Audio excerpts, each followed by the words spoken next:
Welcome to the March 19th City Council meeting.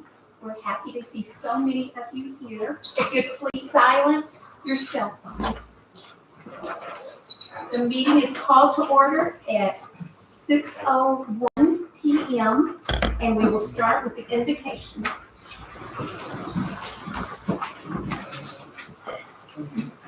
And we also have a quorum. Every council member is present except for Greg Wilder, who is out of town.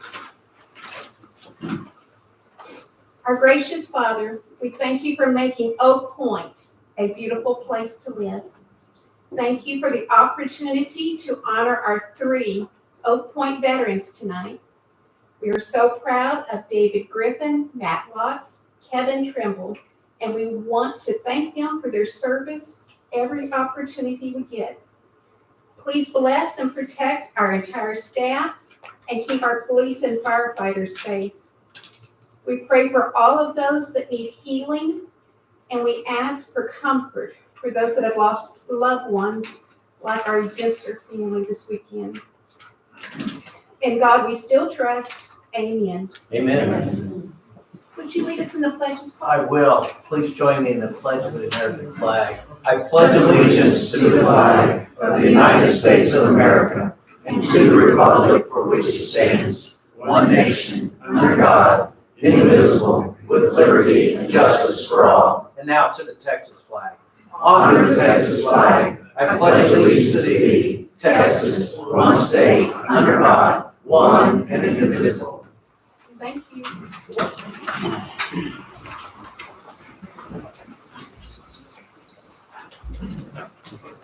Agenda item number 4 is presentation by Quilts of Valor. Barbara Angel and Leslie Townsend, if you come up, please.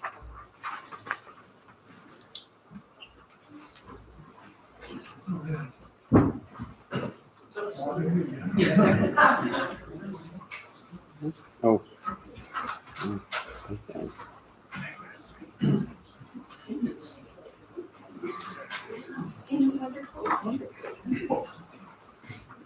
Would you like to tell the audience about Quilts of Valor? Oh, I always love to talk about Quilts of Valor. I'm Barbara Angel, and this is one of our members, Leslie Townsend. Leslie lives here in Oak Point. I have to live in Denton. Anyway, Quilts of Valor is a national organization with approximately 15,000 members.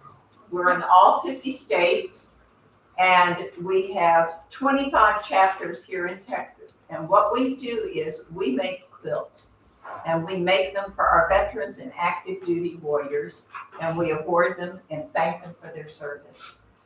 Quilts of Valor started when our founder, son, was recovering from injuries in Afghanistan, and she realized that just the comfort that a quilt could bring, laying on the sofa, quilt on your shoulders, you begin to feel better.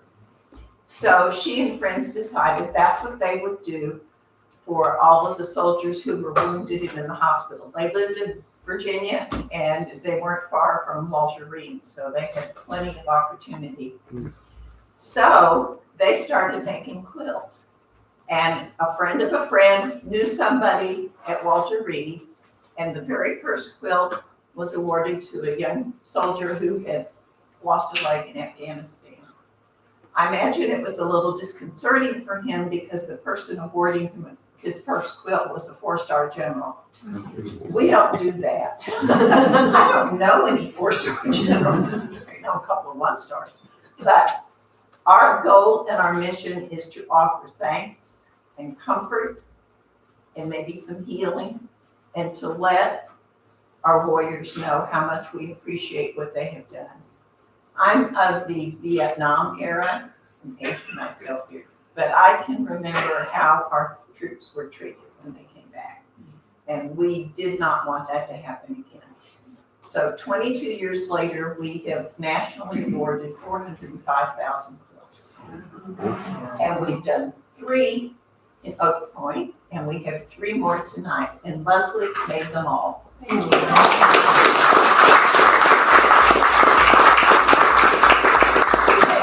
From beginning to end. I make tops and somebody else quilts them. She does the whole kit and caboodle. So without further ado, we'll call the names of the recipients. The first one will go to David Griffin. And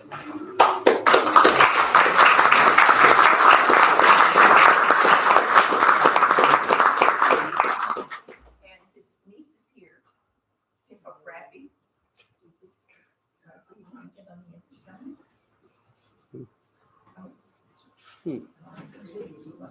I like them all.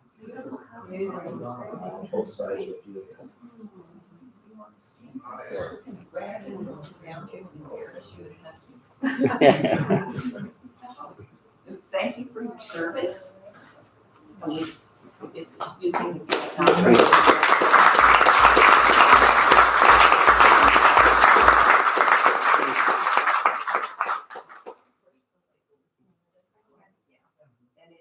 we put their name on it and also the dates of service and the branch of service. One of the other programs we do is vet court, and they're younger vets, and they'll turn to their children and say, see, it has my name on it, that means it's mine. Would you like to tell us about your service, please? I'd like to talk about a different part of it. Okay. You're gonna probably hear all the bad stories. They all about the same thing. Somebody getting killed and somebody surviving. I'm just gonna tell all patrols are not alike. There's a lot of shooting goes on and a lot of heartbreak there. It's kind of hard to talk about that. But I had to tell a story. This flood. People that know me probably have heard me tell it, but they'll have to listen to it again. But I was taking a patrol up to blow a bridge. There was a total of 8 of us. And we blew the bridge. I didn't know it. I was just get up there and go out.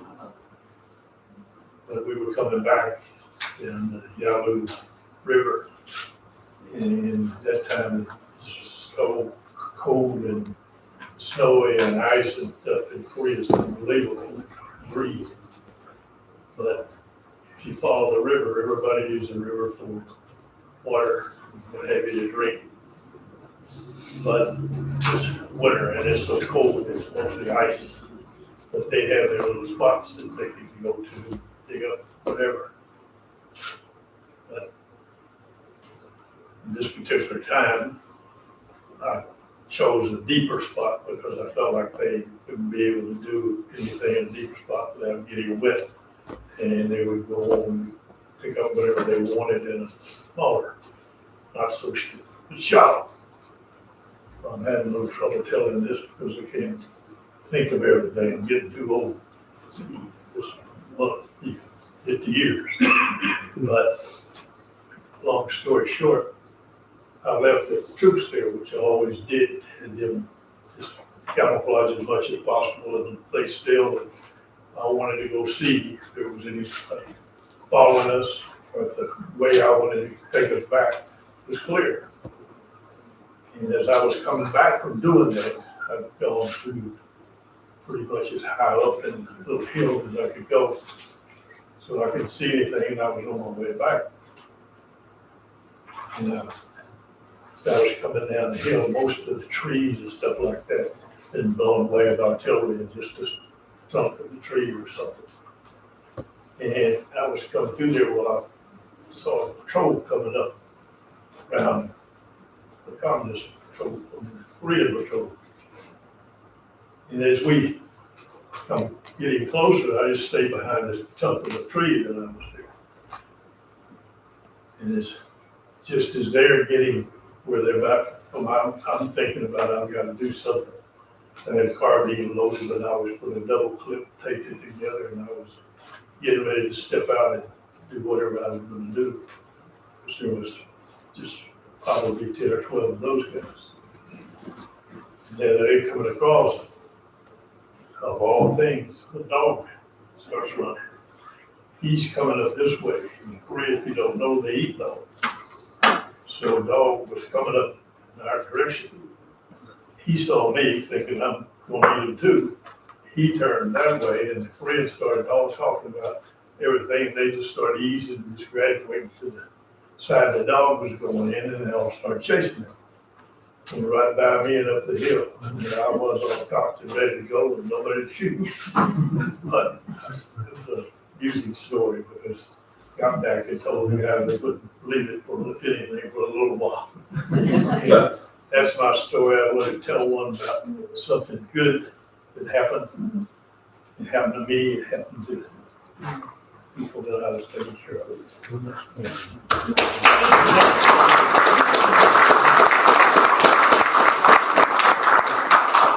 Well, you know, Thank you, David. Thank you so much. Appreciate you so much. Thank you so much.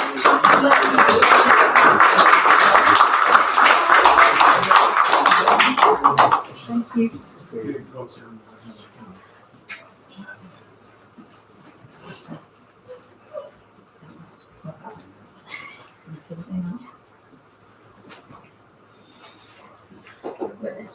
Kevin Trimble.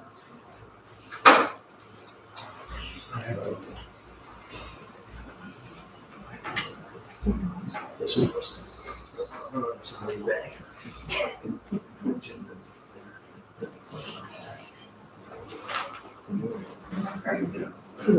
is a little big. I'll manage somehow. Yeah, share, there's somebody back here with you you can share it with. My wife, All Carson. right, all right. She will appreciate that it's larger.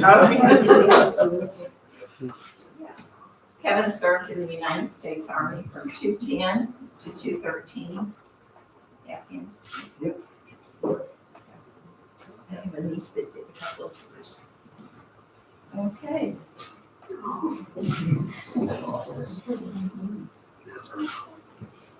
Good job.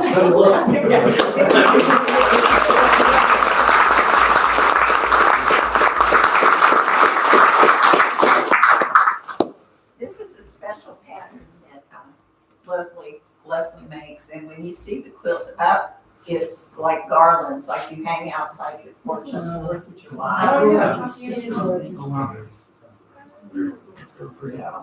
It is. yeah, so, but you can celebrate with it year. Just for the 4th of July. Tell us about your time in service. Sure. Any topic you want. Yeah, us enlisted folk, we're not those big talkers. I don't know. I actually like the idea of keeping stories light. At this point, I feel like everyone's heard a lot of bad stories about Iraq and Afghanistan and all those places. So something relevant to this, I was stationed in Alaska, where I would have wanted one of these. We do our cold weather training at Fort Greely, arguably the worst place in the world. It's a tiny little valley between two mountain ranges in the middle of nowhere. And when we do cold weather training there in February, it's about 40 below with about a 70-degree wind chill. The wind never stops. So they were like, here's your vehicles and some heaters and set up a tent in the cold. And our squad leader, a guy from Florida, was like, so I'm freezing and I'm not doing this. Sergeant, been deployed twice. He wasn't as fond of the rules. So he goes back to our Striker, our big armored vehicle, pulls out a jerry can full of fuel and dumps it into the little wood burning stove we have and says, well, it'll be warm in 10 minutes. Of course, it gets cherry red and starts melting the top of the tent. So we had to come get rescued by another unit because our tent was melting in Alaska in the middle of February. That's an original.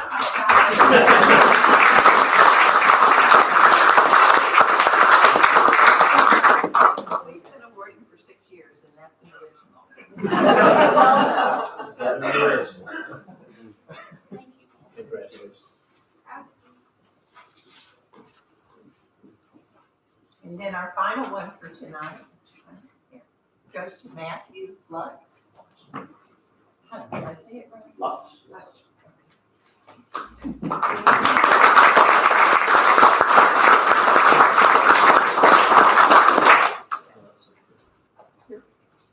Yeah, let's see that.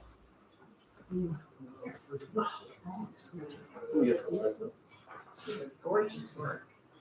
And she sews. She has 3 boys who she homeschools, and she still sews. Two of them, in fact, one of them, the oldest one, Nolan, has awarded a quilt of valor that he made. Oh, wow.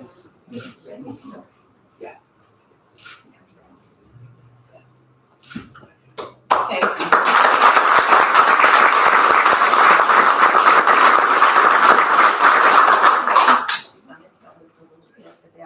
Let's see, you were in the service In the Army. in the Army from 1989 to 2006. Well, it's kind of hard for me to talk about the military, so all I'm gonna say is, I was happy to serve my country, and I appreciate everything that Old Point does for us veterans, and what Quilt of Valor does for us. And it's really great appreciated. Thank you very much.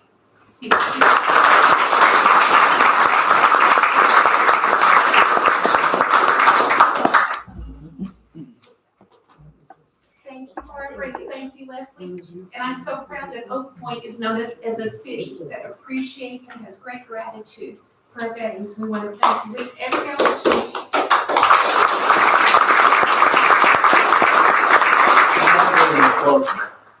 You gotta give the quote. The blanket warm. Oh, yes, somebody referred to their quilt as a blanket. Well, actually today, when we were at Vet Court, a blanket warms the body, like when you buy at Walmart. The quilt warms the soul. And I kid you not, I thought it was make-believe, but you can feel the love, and you will, all 3 of you will. You will feel the love. The ladies that work on these quilts, we're all volunteers, and we do it because we want to say thank you. We all have our stories. We sew where the Vietnam vets meet. 3 of the ladies in our group lost their spouses since the first of the year. Good old Agent Orange strikes again. But they still come and they sew, and it gives us a wonderful opportunity to say thank you for all of those who served and are serving. So thank you very much. Thank you, Barbara.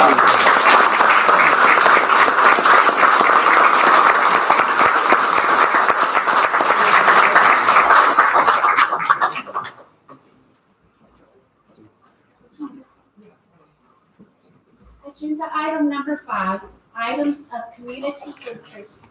Joey. We have our Spring Fest event coming up April 12th, and it's from 9 to 11. We'll have lots of fun things going on for the kids and some things for adults this year too. The Parks Department is going to help us with some special things that they want to sort of highlight. So looking forward to it. Thank you.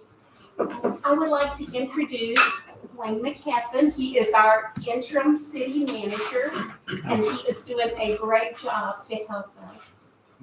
Thank you. Additionally, today is the last day for applicants to apply for the position, and I've heard that we have more than 70 applicants. And we will soon be evaluating those candidates and making decisions. Agenda item number 6. Oh, okay.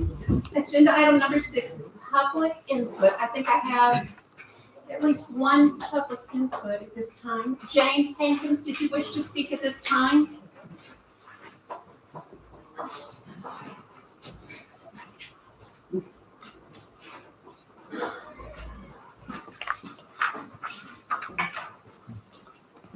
James Hankins, 1209 Cedar Pine Lane, Oak Point.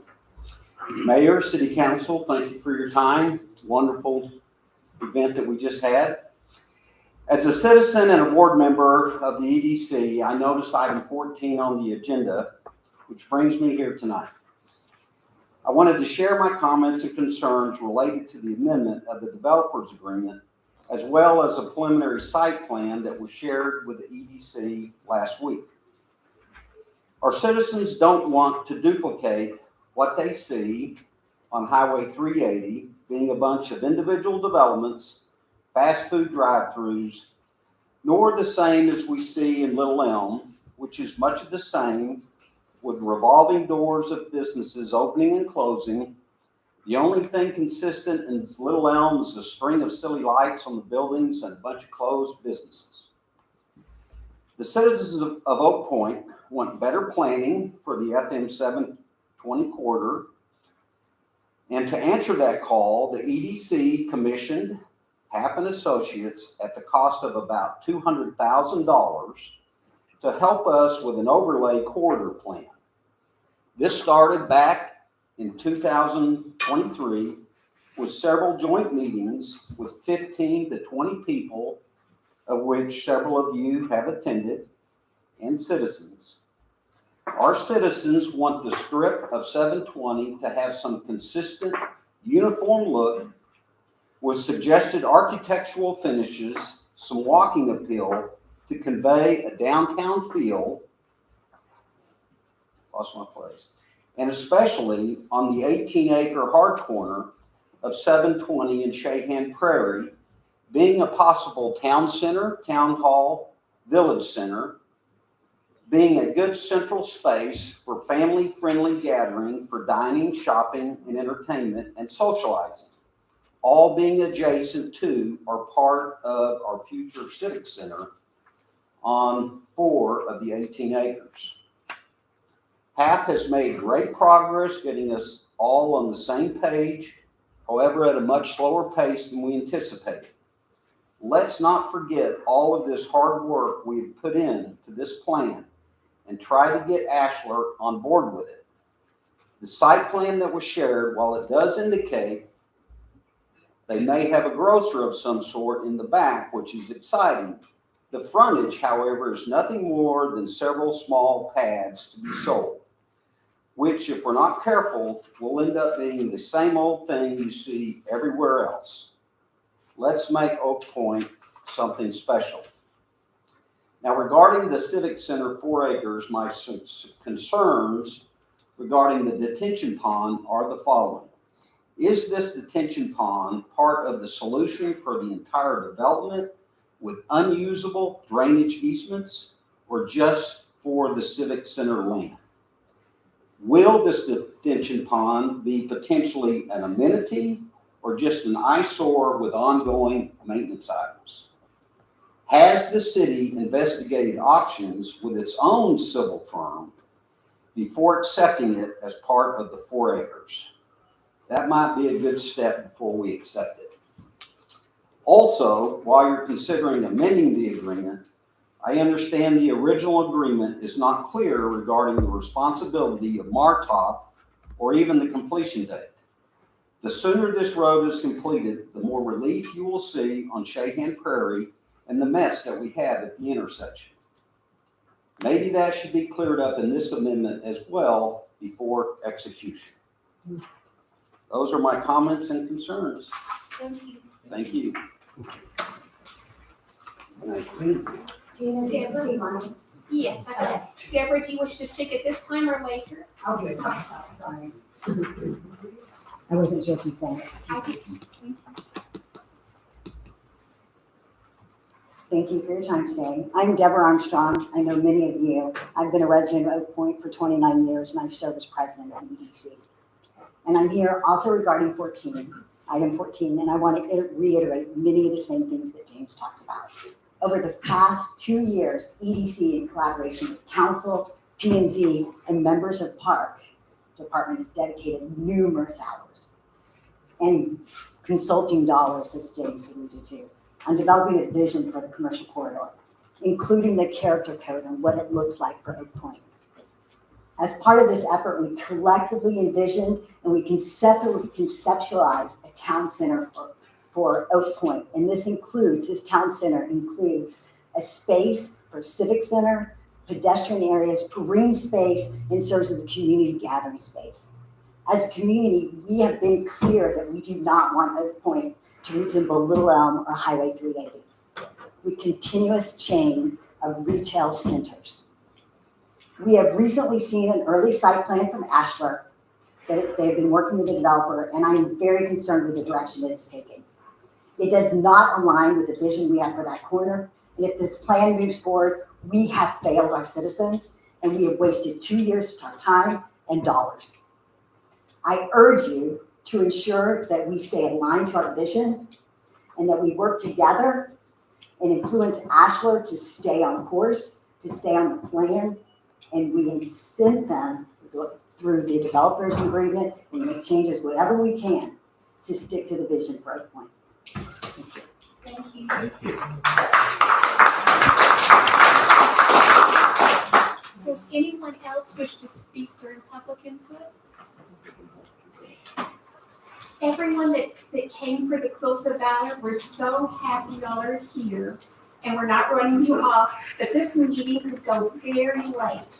And so if you would like to take this opportunity, that would be okay. Or you can stay for hours and hours.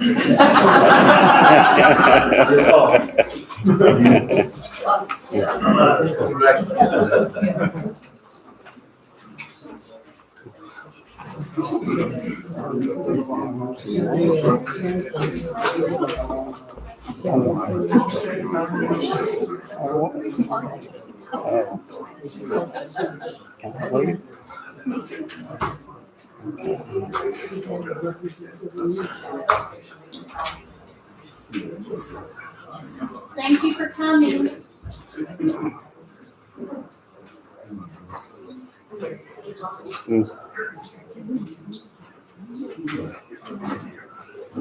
Oh, thank you. Enjoy. This Lucas.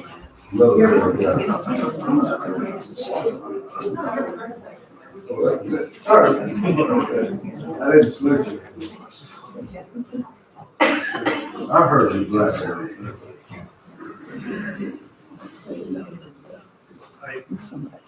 We love our veterans. Yeah. Okay, agenda item number 7, presentation and discussion of the following reports. The financial report for February 2025. Council, do you have any questions? I do. I had a question about all the activity in the vehicle replacement fund thing. It's like $1 million here and there. The vehicle replacement? Yeah, I didn't catch the number, sorry. I thought you would read it.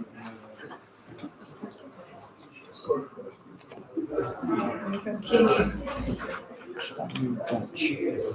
I know there was a question on the vehicle maintenance account under the fire department. Do you know which? Vehicle replacement. The big fund Yeah, it's pretty, on the fund? there's like $1 million changing around in different areas.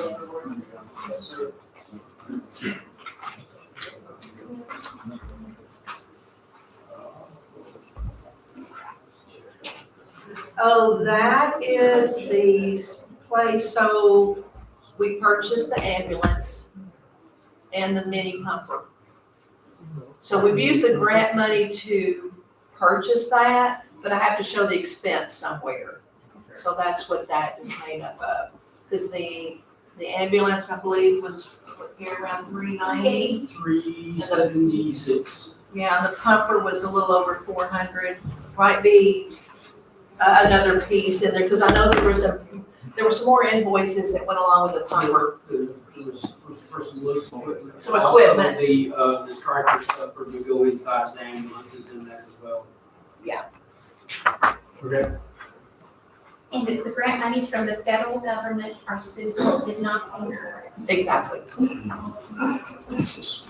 One other brief question, does the Corps have everything it needs for the calendar year? You know, we have to supply them with numbers on the use of the ramp and so forth. I know I emailed, can't remember the guy's name back to find out, trying to get what form they used last year. I mean, I think I did send him like the revenue that we received and the expenses. So I haven't heard back from him, so I'm assuming that he's got everything he needed. Okay, assumption, who knows, of course. I'd like to say that the revenue for sales tax in February, the portion that the city gets, is the highest ever. It was at 65,000. Yeah. That's good. Municipal court report for February 2025. Any questions from council? Permits report for February 2025. I have some comments on this one. Usual comment. First of all, can somebody move the, Sure. clear back out of the way? I want to see my real clear. We put that out the way. Thank you. Thank you.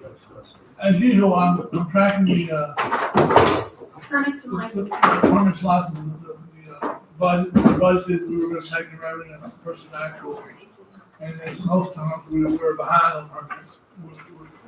We were projected to be behind about $400,000 at the end of the year on our budget, approximately. It's not an insignificant amount of money.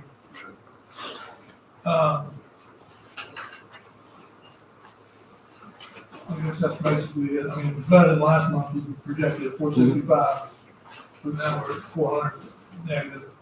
And if we actually reach that, you know, we're gonna have to consider that in the budget plan for next year.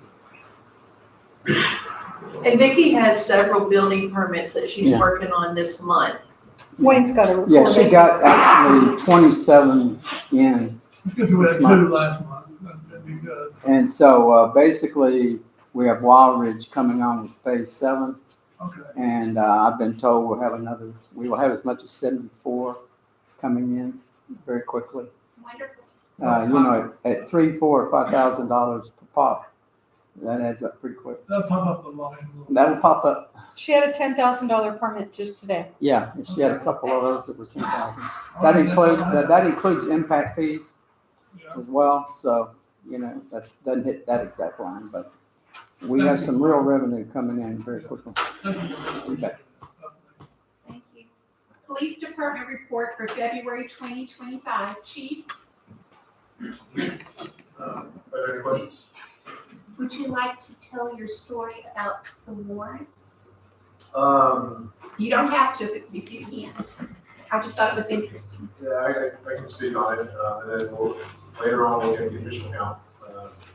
So Texas DPS worked a huge retail theft in the DFW area. They actually had one of our homes here in Oak Point that they were looking at as one of the suspects. So Texas DPS reached out to us, and of course, I'm going to help out as much as we can, especially if it's in our jurisdiction. So I sent 5 officers to assist. They raided one home and 4 storage units, also on 720. Together, they were able to recover about $600,000 cash and roughly about $5 million worth of stolen merchandise. So once again, I'll update council with the exact numbers once the DPS gets back on this. But I think it was a good raid to get that stuff out of our point.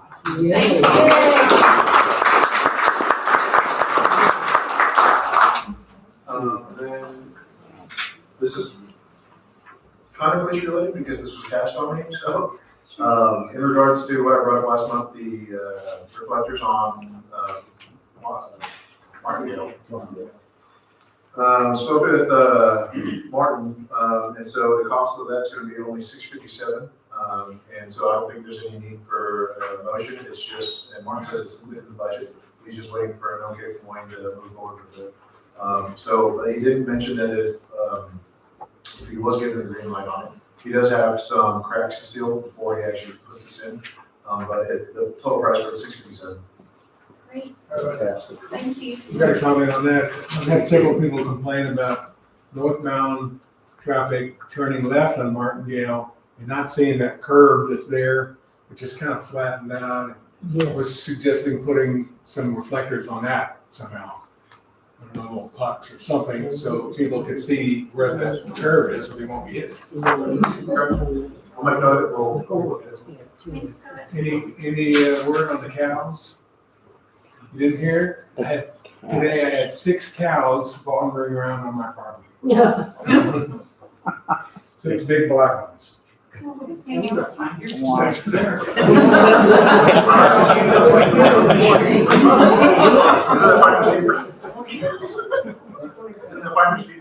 Yes, they wandered off after a day's worth of bird food, and then they left. Was it good grass-fed beef? They were all cow, dairy cow looking cows, I guess. Really a drive-by cow. Anything else for Chief? One more thing on the event for the polo club, are there gonna be any additional temporary no parking signs put up anywhere? A lot of people had problems with the last event they had. Yes, we'll put the same signs that we put last year up to notify people not to park in the neighborhoods, as well as, Von Miller also, letting the spectators know that, hey, you guys are parking in the neighborhoods. So we are, also, as we discussed that, it's not the full, tournament's not gonna show up at one time. It's gonna be a progress throughout the day. So that you'll have people coming and going, so that'll help alleviate any neighborhood parking that'll clog up the neighborhood parking. But, well, we've been staying on top of it, and we're in communication with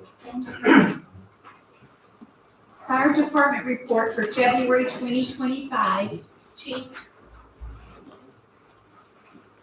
Any questions? I got a question. Roach was working on a fire hydrant evaluation around the town because we know we have some places sparse hydrants and some too low pressure to use. And he was working on something to make a determination on how to fix those problems. So I believe what you're speaking of is last year was phase one, where we GPSed all of the hydrants so that they could be interfaced in with GIS with Denton County so they can be placed on the CAD for mapping purposes. This year, we will be going out and updating all of the flow tests on all of our hydrants, coordinating with Mustang to see if any repairs, low pressure hydrants, or any other hydrants that are in need of maintenance. And then once we get that report back, we'll have a better idea of our water situation as far as any sparse areas or low pressure areas. And it's also should be considered is the distance to homes. That is correct. As far as spacing goes, is that your ad? Is that your spacing, question? yeah. If spacing will be evaluated as well. Okay. All right, thanks. And when do we think that will be done? I will start that this year, probably next month. Okay. Thank you, Chief. Okay, agenda item number 8, report from council liaison. A, update on the park March meetings. Not much business taken care of in this meeting. The MHS agenda, contract was discussed, but that's on the agenda tonight. And the only other thing was, I think, a small grant was awarded for the butterfly garden, just a few $100s for the park. So that's ongoing. We still haven't decided where it's going, but in the park. So that's it. Okay. B, update on Economic Development Corporation March meeting. Councilmember Weiler does that, and he is not here tonight unless there's an EDC person that would like to speak. Deborah Silver. March meeting was actually a short meeting. We did talk about EDC's involvement in the polo event and how we wanted to leverage it from an economic development standpoint. And we will be handing, I think we're going to put some welcome bags into some, I think at the hotel in Little a lot of the participants will be staying, providing some restaurant information within the city and some stuff, trail mix and stuff like that, just to publicize the point. And we will be hanging a banner on our monument sign welcoming, so we'll be able to leverage that monument sign and the banner brackets we put in. We also discussed a little bit of the plan that James and I alluded to, that we had seen on the early plans for that corridor and our concerns for that. And really that's mostly I think what we discussed. And the rest is typical business. Thank you. I have a question on the, there was a report of spending $16,000 or $17,000 on the last event that y'all went to? Was that for a new? That was for a new trade show booth. Our old booth was outdated, and we worked with Greg Wheeler and his background to get a booth that we could maintain and would be current. And it actually, James was actually able to make the last show. I couldn't make it, and he could probably talk about the booth. Yeah, it was a great exchange for something that was probably 10 years old and updated. We got a lot of compliments on it. You know, it's backlit, has a nice picture of Oak Point and the surrounding area. And we got a lot of compliments on it. Did you get any progress from people at the show wanting to do anything? We had more meetings this year than we ever had with the assistance of Catalyst. They had set up several meetings. I would say 7 were quite productive and informative. Okay, good. Thank you, James. Agenda item number 9, consider an act upon the minutes of the February 19th and 24th, 2025 City Council meeting. Make a motion to approve item 9 as written. I second that motion. We have a motion by Councilmember Lusk. We have a second by Councilmember Baster. Any further discussion?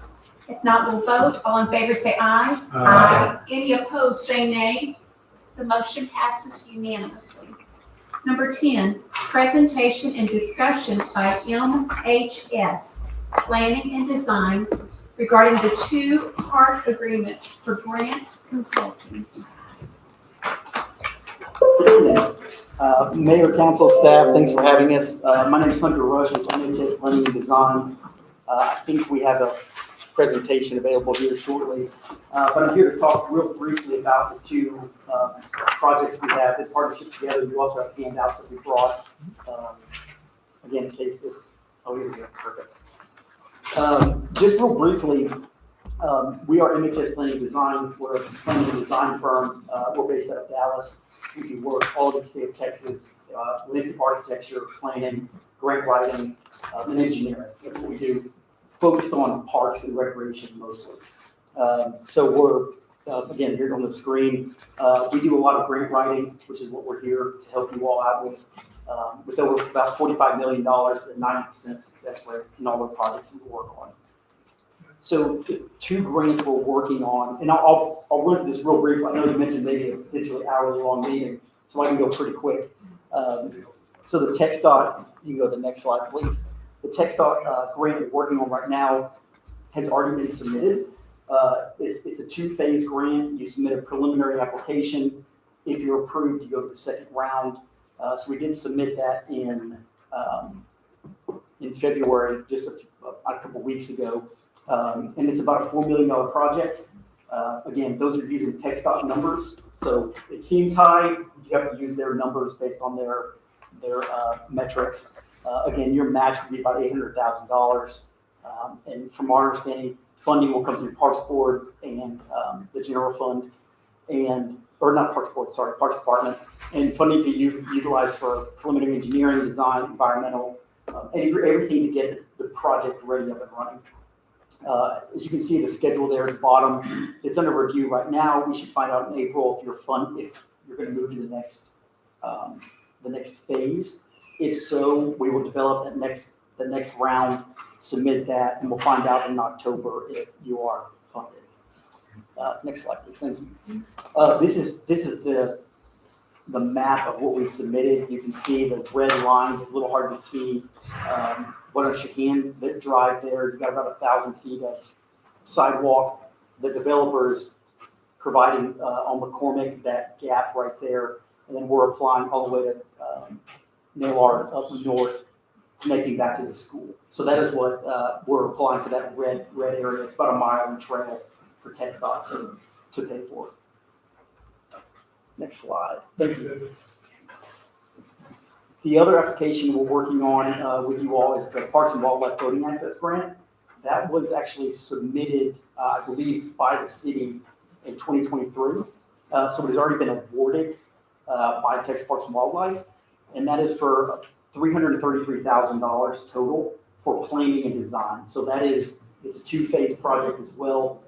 The state, you apply, the state provides money to go and plan it, design it. Once it's planned and designed, you submit your another application with all your design work. And with their approval, they give you the funding dollars to go build it. So it's a two-phase process to make sure that you are able to do that. Right now, we're under contract to work on that first part of funding, which is to help make sure we can go build this. We're going to coordinate with the Corps, lake authorities, the city, TDLR, any other authority that could limit the construction out there. So that's the process we're working on right now, is making sure that the design that was provided, you see on the left side of the screen there, that we can make sure that is actually buildable through Parks and Wildlife and all the other regulations that are required. So a question about the phase 2. So Let's say everything goes well in phase 1, meets all requirements, we think we can do that. We then have to apply for the phase 2 portion. Then that has to get reviewed and there's a chance we don't get the phase 2, or is it mostly guaranteed, or how does that work out? your phrase "mostly guaranteed" is probably pretty close. This is a new format Parks and Wildlife has come out with. So I don't know that anyone's gone through the entire process with them. It came out in, I think, 2022. My understanding is the dollars that you were approved on are yours, but it's pending when the funding is available. So you could, again, you have to apply again with the understanding that the dollars will come to you, but it may not be this fiscal year, maybe the next, depending on how many people beat you to the hunt pot. Right, and just for clarity, so these dollars are phase 1 only dollars. Correct. So then the phase 2 dollars are how much? Comparative to this, or proportional, or just another number that seems to fit with the design dictates? Phase 2 dollars are estimated to be about $1 million from the state. I have a question. I apologize if I don't recall seeing you present before, I mentioned, I don't know. Can you give me a 5-minute rundown on how your business operation works, how you make your money, and how it works for us, how grant writers and contract grant folks? Certainly, on the grant side or in general? Both. Okay, yeah. Let's start with grants. So, well, we're a landscape architecture design engineering firm. So we work for municipalities to help with any kind of planning. You know, we do zoning ordinances, comprehensive planning, park planning, anything for communities to help continue to manage and help operate and grow the city. You know, we do that through agreements with communities like this, through our grant writing specifically. We do it 2 ways. We either do flat fees for applying for grants, or we do percentage based on how much the award is for that project, if that makes sense. Okay. In this case, we're doing both flat fee and percentage-based commission, or whatever what do you call it? A percentage base is how we, Okay. correct. And so for us in this specific project, we're doing our initial application, which is fairly simple. We did a flat rate fee, and then we'll do the second, if your application on a percentage, we will not receive any fees. Thank you. So if we don't progress in the text dot one, then we're stuck with fees from you, I guess, for doing the granting, the grant writing. For the original application, correct? Yeah, which is what? $1,500. Yeah, it's a very small. Yeah. Yeah. And all, you know, just for simplicity, you know, really the main cost isn't grant management, because that is really where the fees are, is to manage the TxDOT grant on Oak Point's behalf, which is a 3-year process. So the origination of these funds, is it through the Biden infrastructure bill or? TxDOT usually comes from the gas tax. Okay, So, yeah, a lot of fees through that. so those funds shouldn't be held up by anything. That's the $1 million question right now. Yeah, I get phone calls every day about that, and I don't know. My understanding as of right now, with all my coordination through everyone in the state of Texas, whether Parks and Wildlife or TxDOT, is keep moving forward as if nothing's changed until we hear anything different. Any other questions? Thank you so much. We appreciate your presentation. Yeah, certainly, thank you.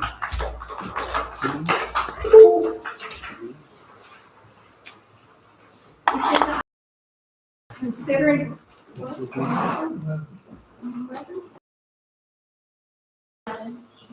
10. I think we're. That's 10? 11. I'm sorry, I got another presentation from BGE Inc. regarding upcoming projects.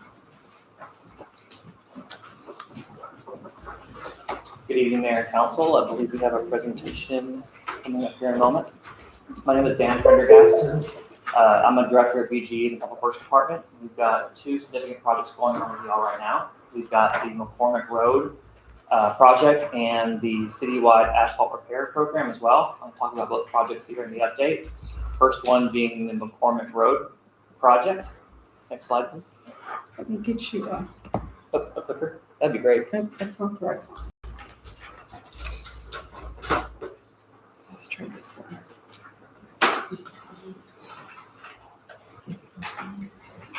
There we go. Thank you. All right. So we'll start off with an overview of the project and the location.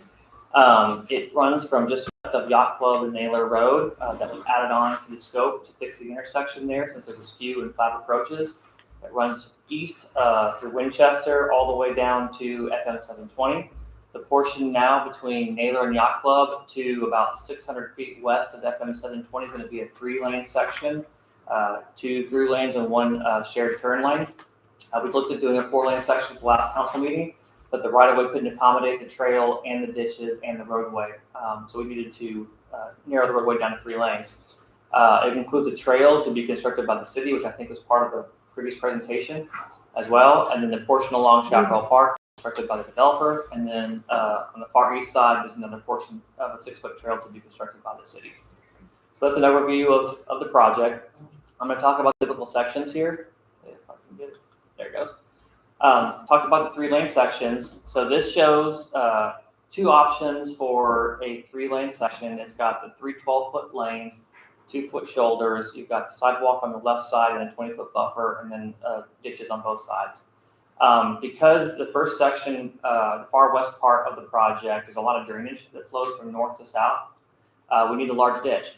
So we may have to shift the section to the right on the page or to the south to accommodate more flow. So you may have an offset section where the street isn't quite centered up in the right of way to accommodate both the trail and the ditch. But that can be centered up as we go along near Chaparral Park. In this section too, it's important to show, see if I can get my pointer here. Well, the red text down at the bottom shows the crown of the street in the center of the roadway section. This is the best option if you do not plan to expand the roadway in the future to 4 lanes. On the next page here, I'll show you if we do, we want to offset the crown so we can easily expand the road to the north in the future with 12 feet of pavement. So therefore, the crown would be centered up in the future 4-lane section. So there's 2 options there that we're going to look at with the city as far as how best to do the street section. All the sections have 3 12-foot lanes and 2-foot shoulders. And then there's a section where we may have to modify and move the roadway a little south to provide for that drainage and the sidewalk on the first portion between Yacht Club and Winchester. Intersection. So we talked about last time in December about moving the intersection to take out the skew and take out the 5 approaches. So we did that and came up with 2 options for the city. The map here shows the first option. The challenge with this option is there's a lot of right-of-way to have to acquire. There are several out parcels that are not developable, so the city would have to purchase those parcels most likely. You have to abandon the right-of-way. There's a section there on Lake Shore that gets abandoned, and it's a nice tree-lined section. It looks like it's the entrance to the neighborhood as well. So the total cost for this option was, I can't read it, 5.3 million, I believe. We all 5.3 million total. So with this option too, you've got a utility easement that runs along the south side of the roadway. Those poles have to be relocated, and because they're in an easement, the city would have to pay for that. So there are utility costs of about $150,000. right-of-way cost of about $550,000. The construction cost is about $250,000. Altogether, it was about $5.3 million. So we looked at pushing the intersection a little further down to see if we could get parcels large enough to develop. Met with Michael and Wayne, talked about the various ways that we could make this work. However, it still doesn't work from the zoning perspective of having a developable piece of land. So this option here was a little more expensive because you have a little more right-of-way you have to purchase. It's about $5.4 million. So we had recently done a project in McKinney with the roundabout, and it was very similar to this area over here. We've got 5 approaches. And so we had our staff draft it up real quick to see kind of what the impact would be from the right-of-way perspective and also from the design. And it fits very well in this intersection here. You can see all of the colors are kind of off the graph now. There's not a lot of right-of-way to have to require, so the costs go substantially down. Roundabouts are in general safer than a stop sign intersection because you don't have people running stop signs that hit people. They also move traffic much more efficiently than a stop intersection. So I don't know if you've been to Frisco. There's a lot of roundabouts in Frisco. I think we actually have one here in Oak Point as well on the east side of town and a newer development. And then the one that we did was in McKinney, and they have several as well, and they're expanding the program. So we recommended doing a roundabout option, and that's what we're moving forward with. And that's total cost is about $4.8 million versus the $5.3 to $5.4 million. Any questions? I'll stop here for a second. Is that going to be up around the town hall and emergency vehicle? Yeah, we're right there. There's going to be emergency vehicles and Correct. such. There's no stoplight in a roundabout. How do they control traffic when somebody has to respond? So it's sized for a fire truck to be able to navigate it, and then they can use traffic controls they normally would to be able to direct traffic around the roundabout. You can restrict movement going one way or the other depending on if there's an accident there or something else. Well, I mean, if a vehicle was responding, say an ambulance is coming out of here, Mm-hmm. or one of our fire units, you need the traffic to absolutely stop so they can proceed and go to whatever emergency they're going to. Correct. How do you shut down that roundabout quick enough so that they're not delayed in their response? When they turn their lights on, you can see everybody approaching the intersection, and the speed is like 5 to 10 miles an hour. That's not fast along the roundabout. Yeah. So what happens is people yield just like they do at a green light when they see an ambulance coming through, and those speeds are 40 miles an hour. It's a lot safer to come out here when you have a lower speed to get an ambulance out there and get going where they're going to go, and also come back.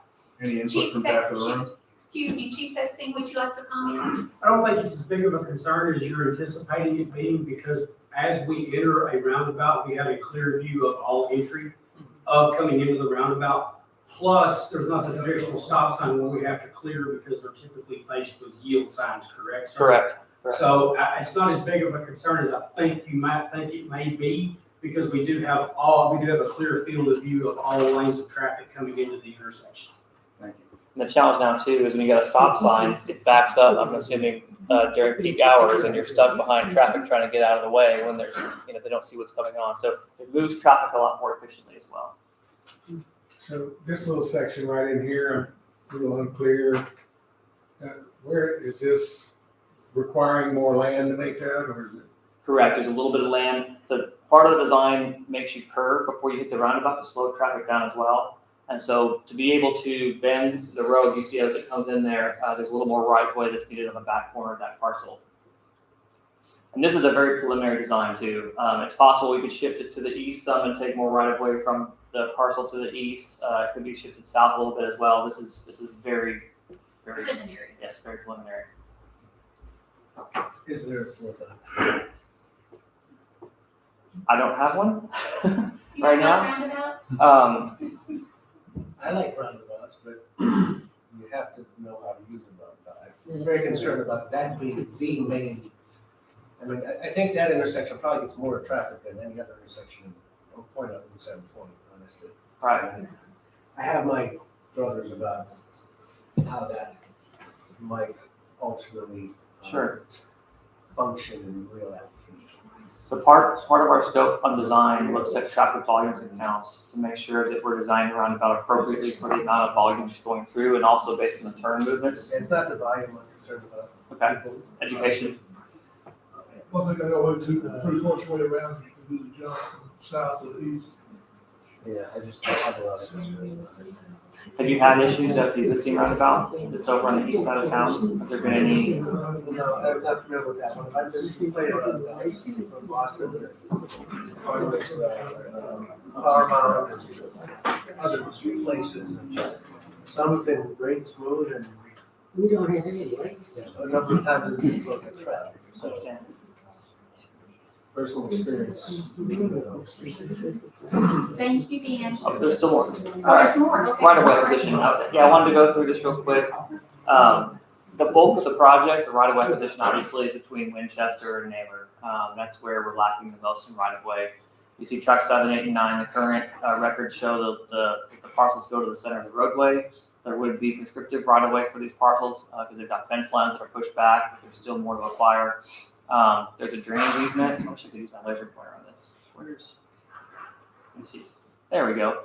The drainage easement here, the existing easement does not line up with the existing channel. You can see the culvert that we're designing here. So we're proposing to abandon a portion of it and rededicate more drainage easement that lines up with the existing swale.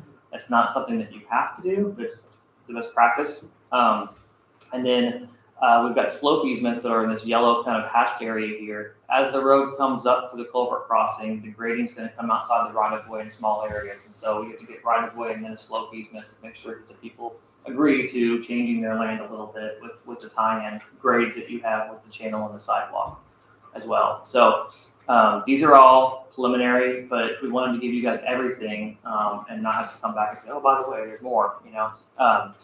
So that's the majority of the right of ways here. Then along the rest of the project, once you get east of Winchester, it's all along Bloomfield Development, Chaparral Park.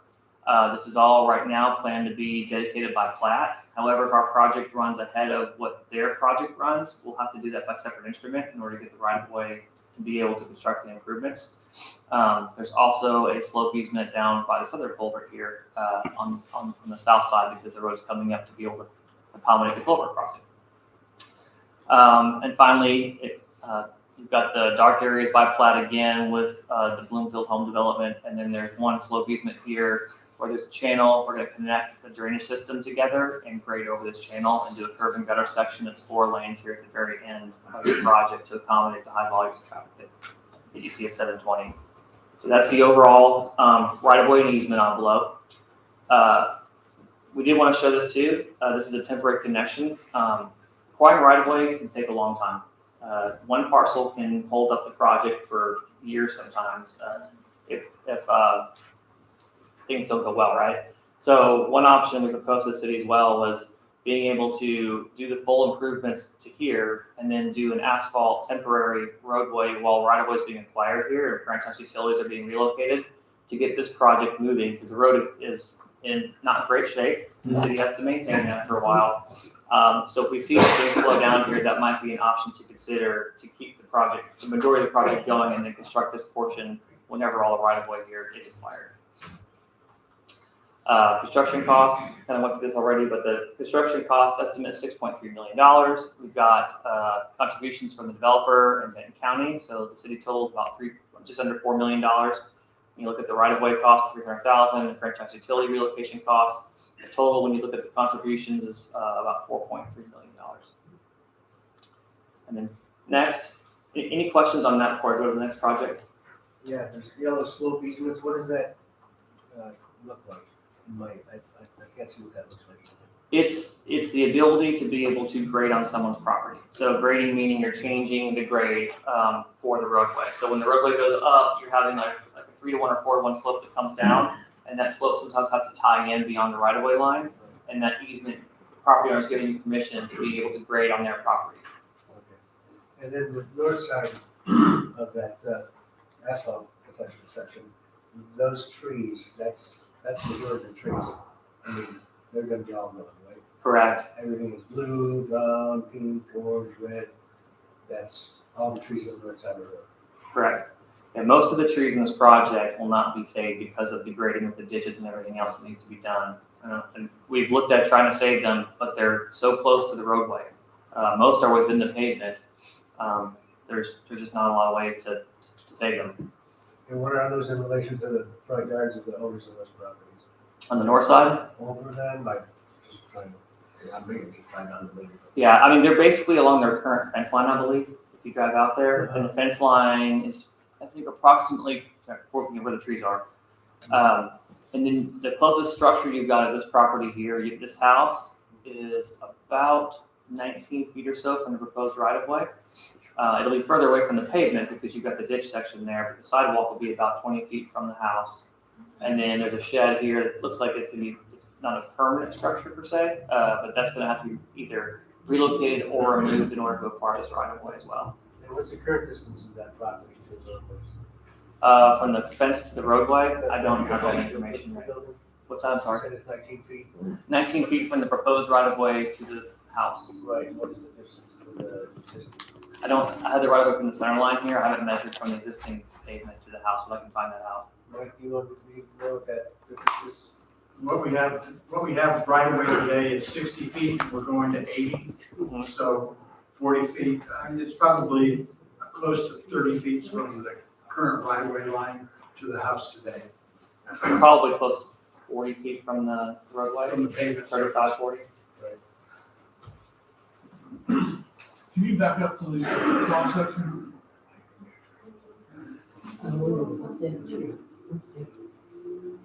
So Mike, are those marginal, or are they nice, fat lines, or are they all normal, or what's the deal with those lines, typical lines like that? The minimum normal lane width is 12 feet, no less than 12 feet. And with a 3-lane section, with the center lane being a continuous turn lane, basically, all of those widths meet both our current standards and recommended standards for lane width. So they're really good. When you go to a 4-lane environment within our existing right, or within the 80 feet of right of way, you end up having to reduce the lane width from 12 feet to 11 feet, which is not a good solution for us or for the traveling public. And so my recommendation to PG&E and to the mayor has been that we go with the 3-lane section that has minimum lane widths of 12 feet, which is what our residents and our drivers fully expect when they're out there driving on our surfaces. Thank you. Mike, what are the current widths of those 2 lanes now? The current, depending on where you are on McCormick, the current width of that street is either 24 feet of pavement or in some places 30 feet. So that would give you 2 12 feet or 2 that are 14 feet, basically. Sometimes driving on it, it feels like they're 5 feet wide. Well, I agree with you. But a 3-lane section that has 3 12-foot lanes plus the shoulders, the bar ditches, and a 6-foot sidewalk is gonna improve traffic safety as well as maneuverability for our drivers. So these are 3 full, this 2 foot at the shoulder. It's 2 foot on the shoulder and 12 foot wide lanes. It's a long question, but actually reading the drawing. Thank you. Yes, sir. Any other questions for Dan? I assume this was part of the Denton County bond program a couple of years ago, so it has nothing to do with federal money. No, that's right. I guess the sidewalk portion might, if that becomes part of the grant. This on this section. Right. So all the way back again, right here, correct? I believe that's part of that grant. It was, yes. The text out. Yeah, and does that run up Naylor as well? Yes. So we would need to accommodate the right of way here will accommodate sidewalk traffic all the way going north. And we really want that. We do. So all the way back through to the citywide asphalt update. This is a short update.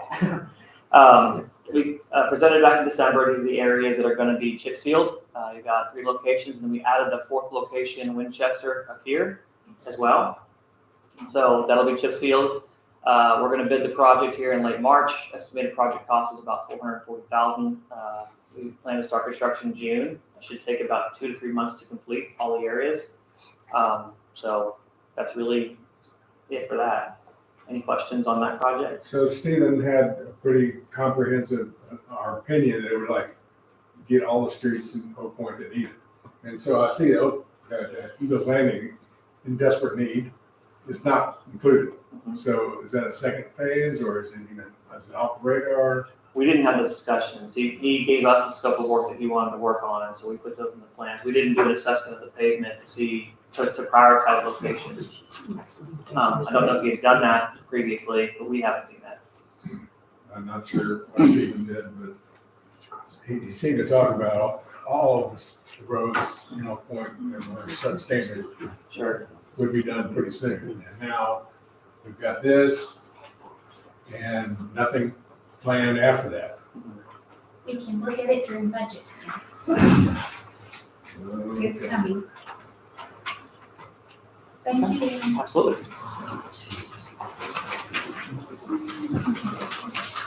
Agenda item number 12. Thank you. Consider an act to approve a special warranty deed from Bloomfield Homes LP conveying approximately 3.5 acres of land to the city of Oak Point. Mr. Douglas had wanted to be here tonight, but he's not available.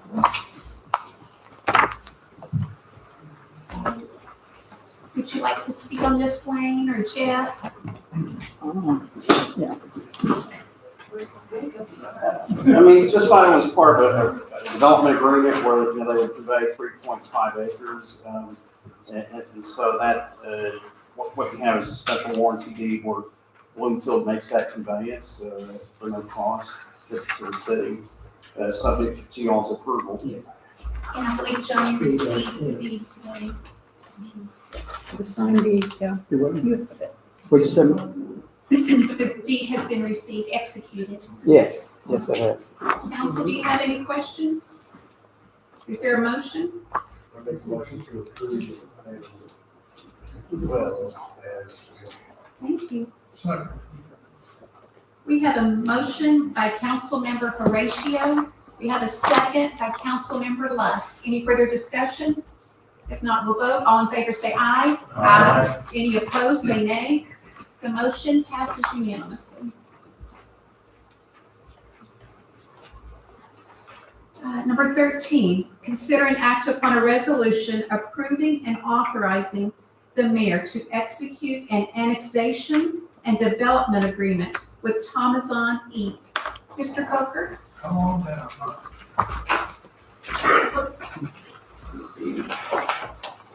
Madam Mayor, members of the council, we've been working with Scoreboard on the Thomason property for the last year or so and have agreed basically to a development agreement and an annexation process that would bring a substantial portion of the Ogden property, the Thomason property, into the city limits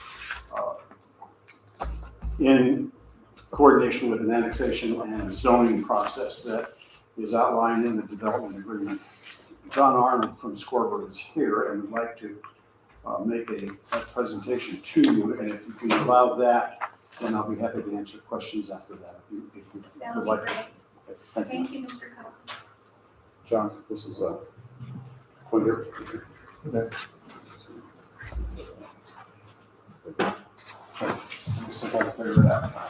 It's just the one button.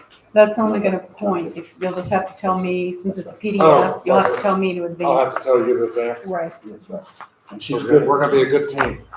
Hi, my name is John Arnold, I'm with Scoreboard Company. Council, thank you for having me here tonight. I guess I'm with Scoreboard Company, 8214 Westchester Street, Suite 7900, Dallas, Texas, 75225.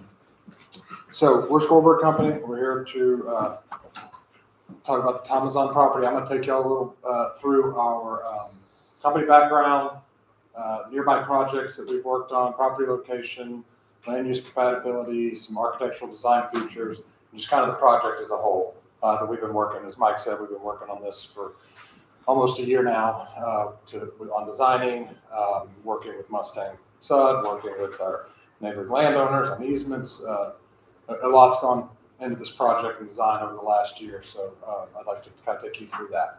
So kind of bring it down. This is just keep can keep going. These are just pictures of our projects.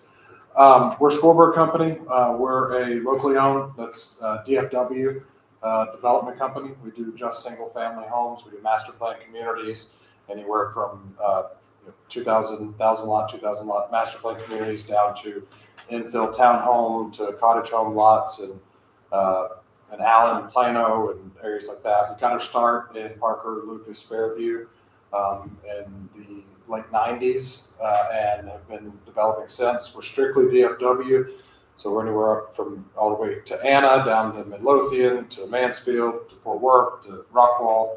But we've been strictly in DFW since about 1985. Keep going. Nearby projects, some of you might have passed it on your way in this evening. So right as you come across the bridge, like Louisville, we are working on North Shore Phase 1 and 2 in Lakewood Village. We're the ones that just built the fountain as you come across the lake. That's our project there. I worked with the town of Lakewood Village for the last couple of years on that. Just delivered. David Wigley Homes just started their model in that project, and we are started on Phase 2 as of about a month ago.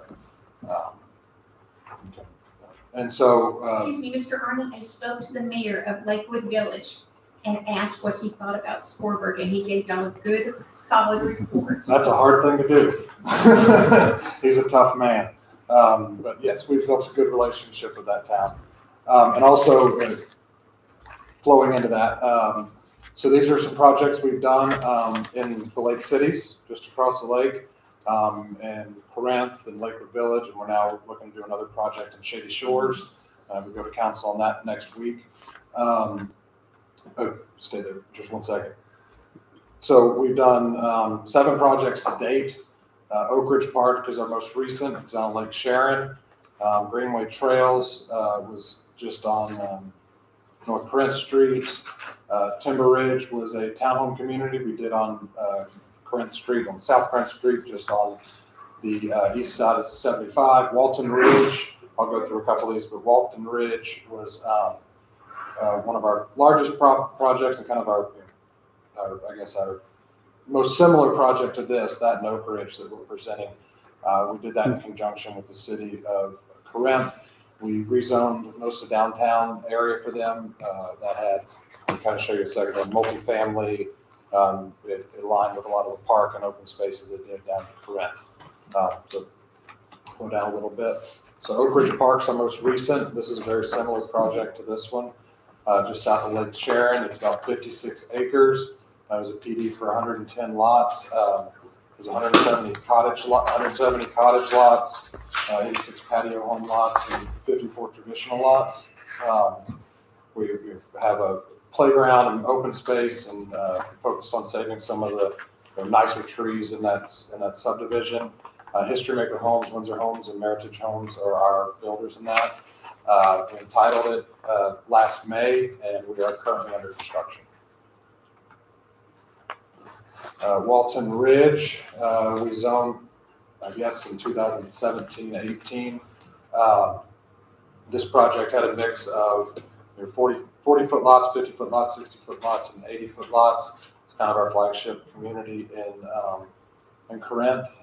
As you can see, kind of down the corner, we also zoned the multifamily. So if you've been to Corinth by the park lately, we're not doing the multifamily, but we worked in conjunction with the city to help them acquire the land for their multifamily that's being built there in some of the parks. We worked with the school and the city on that over about a 2-year period to rezone that. We're currently selling homes in there. Those homes range from $400,000 to $900,000.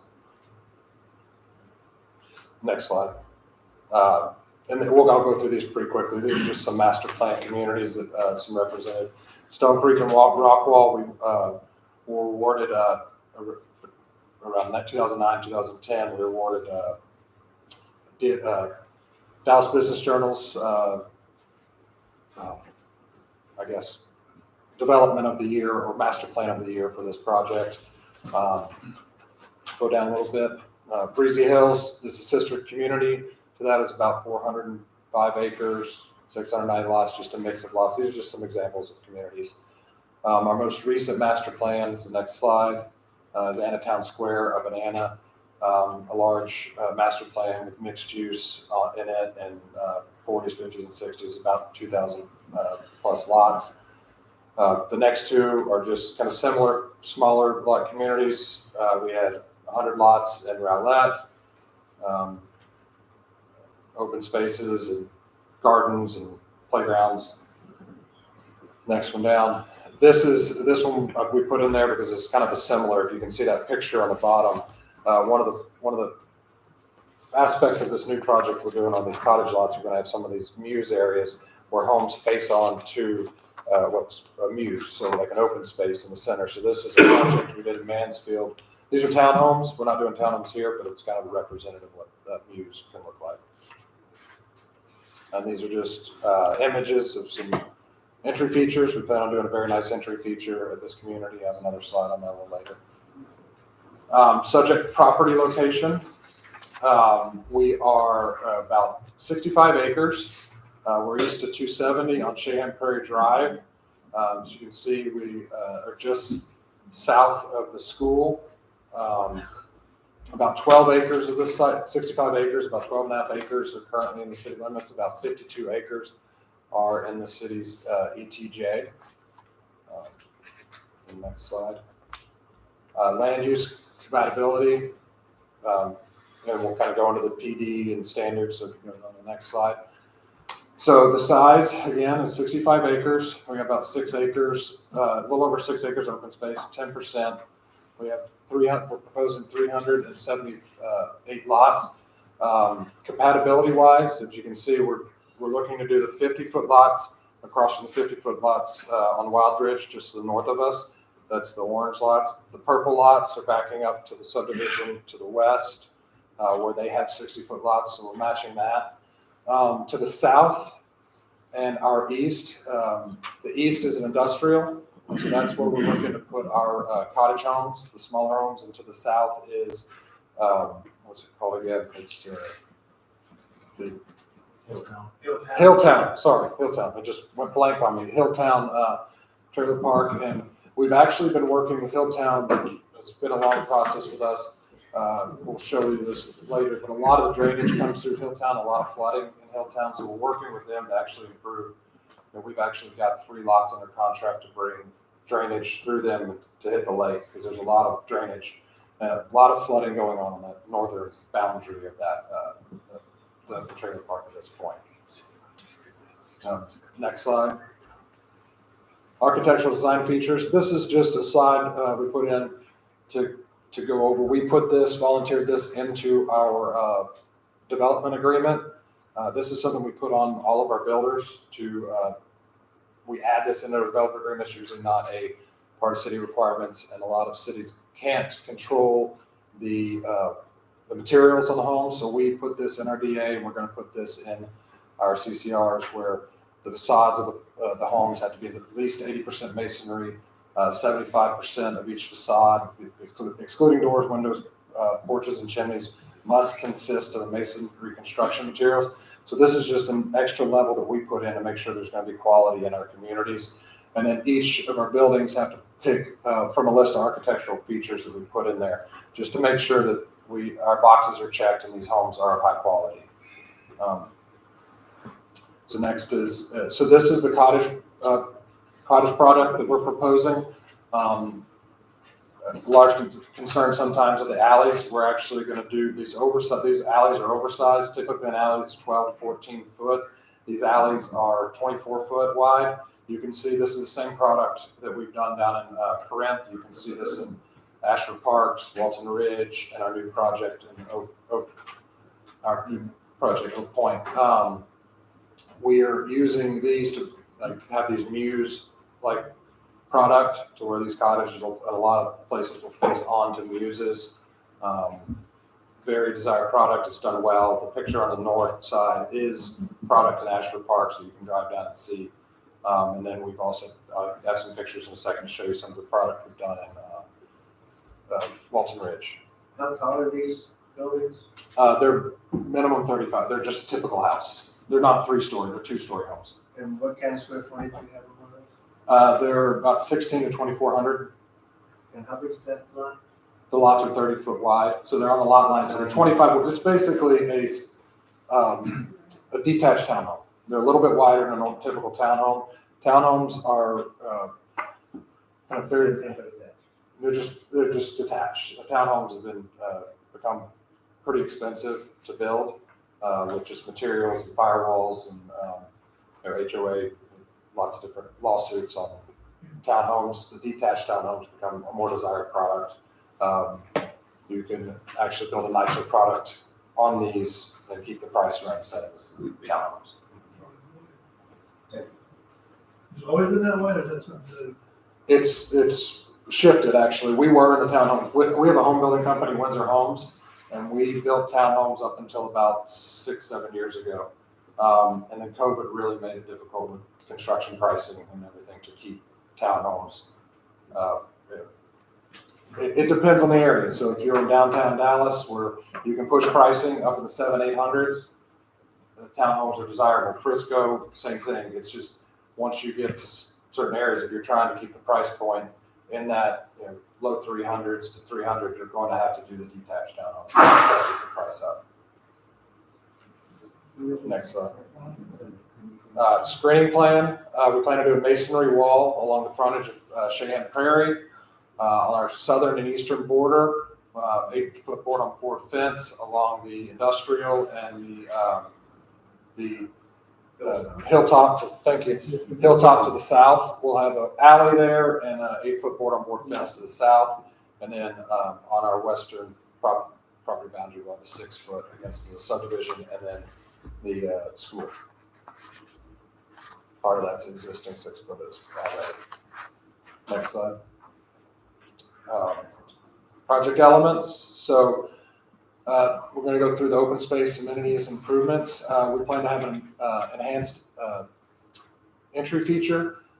The star number 1 is actually going to be a pond.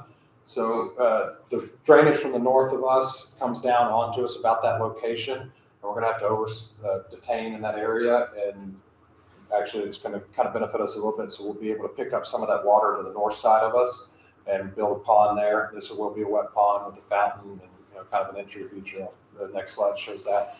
2, we're going to do where the 2 is. There's a playground there. I'll show you that in a second. 3 is the areas to the south. I'm sorry, I'm having trouble seeing that far. Area to the south, we've looked at areas where these muses, a lot of the reasons we're doing the muses is because that's that kind of heavily treed areas. So we went down there and kind of picked out some areas like we've done in Corinth and other cities, picked out some areas where there are some nicer, larger oaks, and we're going to try to save those in those areas. So you can see that with 3 and along the muses. 4 is our drainage improvements. As I said before, a lot of this property is dumping right on to Hilltown to the south, and we're doing about probably $2.5 million worth of drainage improvements to keep the water. A lot of those homes are flooding right now. I've been visiting with a lot of them over the last 3 to 4 months, my partners and I, and they're looking forward to not having water flow onto them.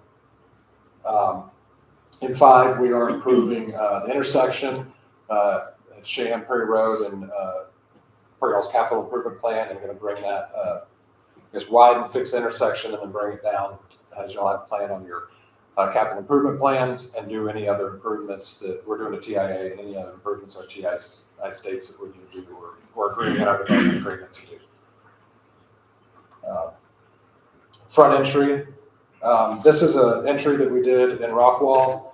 We had a similar situation where we were picking up drainage from somebody across the street. So we just used that space to actually capture the water, make a pond, and do a really, really neat entry feature. This is Quail Hollow in Rockwall, and it really, really turned out great. It's a really cool pond. We actually added a little sitting area in front of that where the pond kind of ducks in. So we added a sitting area in there and trails that go back into the community. So we're going to try to do something similar to that on this project. But we've got to figure out what the pond size is going to be and how it's going to be shaped before we can actually shape in the entry feature. And then in that same area, move back one more second on that slide above. And so just the south of that pond will be the amenity area where we plan to do a pool and amenity center, and then across the street a playground. And a similar amenity as we did in our Anatown Square. As you can see, we've got a large pool, splash pad.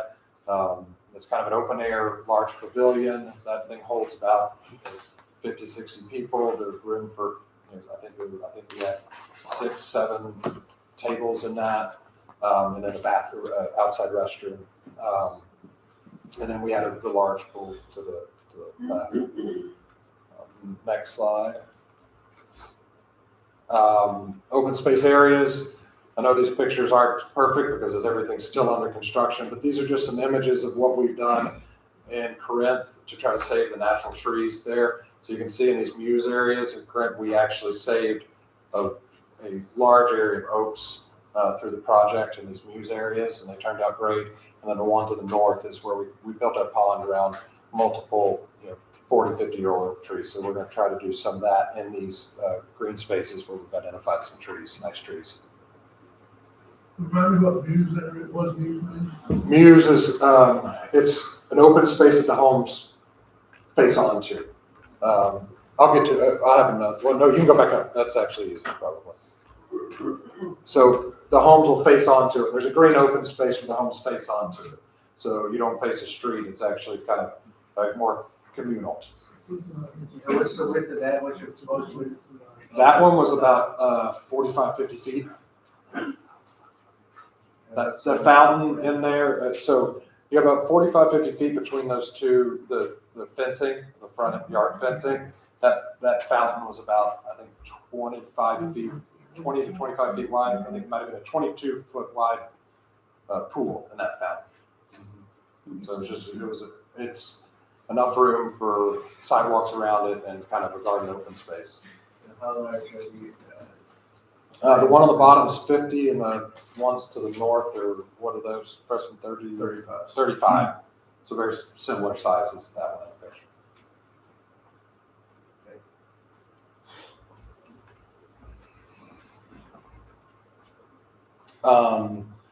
So the trees, and then the drainage improvements. So all of this area flows down into the basin that we're capturing. And so we plan to, again, a large pond to the north of us, and then we're going to capture and get this water down to the lake. Because if you capture this water, most of this property would, if you didn't capture water, a lot of this property would be a pond. So we're going to capture the water. We have a couple contracts on lots to actually take that water down, and we're going to have a massive box culvert that's going to go through 2 or 3 lots and then hit the lake itself, and bring it past a lot of these houses that are flooding. If you see both of those arrows, there's 3 streams that come down into this neighborhood that go into lots and cause flooding problems. So we're going to bring it past those houses and into the lake. We've talked to Little Elm about Little Elm and the county both about these improvements, and they're welcoming them. Improvements to Cheyenne Prairie Road. Part of the capital improvements plan is to finish out that intersection. There's a plan to widen the lane on the north of us and bring it down across our property, and then finish the intersection along with the corner of our property there. So we plan to do that, and then we're actually started a TIA recently. TIAs right now are 6 to 8 weeks to even think about getting any traffic counts or information. So we're under a TIA right now. We're committing to whatever the TIA says that we need to make improvements on Cheyenne Prairie. We'll do those, but we plan to go through that with Adjourn Engineering civil plan submittal. Represented product. So this is some represented product and images. You saw some above. The cottage project, as I said, is about 1,600 to 2,400 square foot. Prices are going to range from the mid to high 300s to the mid 4s. Represented for the patio home, that's the 50-foot lots. It's like 2,000 to 3,000 plus. From the 470s to above mid 6s. And then this is the 60-foot product, 2,200 to 3,200 plus. I would say most of these are going to average around that 28 to 3,400, maybe a little higher, but So most of these homes will be mid-5s up to 8, maybe 50. Okay. And that is my presentation. I'm here for some questions. Mike's here for questions. If you want to maybe go back to one of the slides that has just the full over plan. Maybe go back to one of the slides that has like the overall plan. So, I've got a question on your company. Yes, Does it sir. have any history of beginning a development like this, getting through the legwork of it, and then selling to another developer? We have history of bringing in partners, yes. I would say we've done over 100 developments, and probably 10% to 15%, we've brought in other building partners and shared the cost of it. And I think that's become more prominent lately. So we have brought in outside partners like a History Maker or Heritage Homes or something like that. But we stay in the project, and our building company stays in the project, and we share the cost of it. So outright getting out of it, no, we don't have the history of it. But staying in and bringing partners, yes, we do. And as land has gotten so expensive and these projects have gotten so expensive, we are a privately owned one-person company. We have one owner. He's owned it for 40 years. And we do probably 10 to 15 projects a year. We can't get that much capital out all the time. So we will bring in partners and stay heavily involved. We've done that. So I would say in Corinth, we did sell one off, but that was built for rent. And it was intended for the very beginning. That was the Greenway Trails. The city knew that we didn't do built for rent, and we brought in a good partner that we all vetted. The Baum property that we did there, we're still a partner in that, and I'm still involved with the city as well in construction. We're just not carrying the cost daily as a partner, and our building company's doing over a third of the lots. So no, we don't have a history of just getting out of it. We stick with the projects. Mr. Arnold, thank you for offering to bring the project into the city. Yes. Will be benefit there. And I think it's good that you have a variety of product. As you said, land has become so expensive. Many people, if they don't have a home already, will not be able to afford that home. So home affordability and attainability. It's changed a lot in the last 10 years. It's very. I'm very lucky that I bought 10 years ago, 12 years ago. I can look at a much different situation than a lot of people that are working off is younger. Any other questions? Yeah, so on that point, do you have any intention of bringing partners here? We will probably have a building partner. We will have one or two building partners here in this, but we don't know the financial structure of this one yet. But we will. Windsor Homes will be in it, but we do about 250 homes a year, so we could never take on a project. We do projects at about 100 lots, is the most we'll do, just on our own.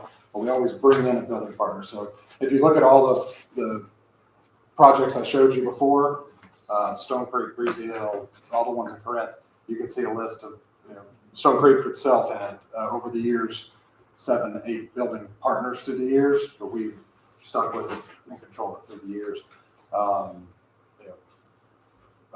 Walton Ridge had 2 builders. It was us and another builder. At one point, we were maybe going to take on a third, but COVID happened and things picked up, and we didn't really need to. But we always have another building partner with us. So the total number of. We have about 370. Yeah. So we will have at least one other building partner in this. Mayor, could I add a couple of things? Yes, please. For the council? Scoreboard, I've worked with in the past, and they have been an excellent development partner for the communities where they've done work, where I've been the city planner. And I don't expect anything different from them here. The project that they're doing in McClendon Chisholm right now, which is in Rockwall County, which is a relatively small 100 acres right across the street from our city hall there. They've engaged Toll Brothers, and we are beneficiaries of Toll Brothers being in our community here in Oak Point. So that when they get partners that are construction partners, they're not the development partners doing the infrastructure. These guys do that from beginning to end. And I think that goes back to Councilmember Horatio's and Mr. Dufford's question about partners. The real partners that they have are the buildings, not the development itself. So, And it's very common to do that for external wide Everywhere. bridges that way. everywhere. Well, there's, not gonna speak to any in the neighborhood, but a lot of these communities now are having to be split up. There's JVs going around. I talked to had 3 or 4 conversations about these larger communities where a joint venture is happening between 2 builders, and one of them takes on the construction, one of them does half the financing, or they do it together, or they hire an outside developer like us to do the work for them. We do development for others that and finish projects for people too. So it's not uncommon for anything that's more than 100 to 150 lots or 200 lots to have partners in these, because the financing gets upwards of $30 million. And Mayor, one other comment that I'd like to make about drainage.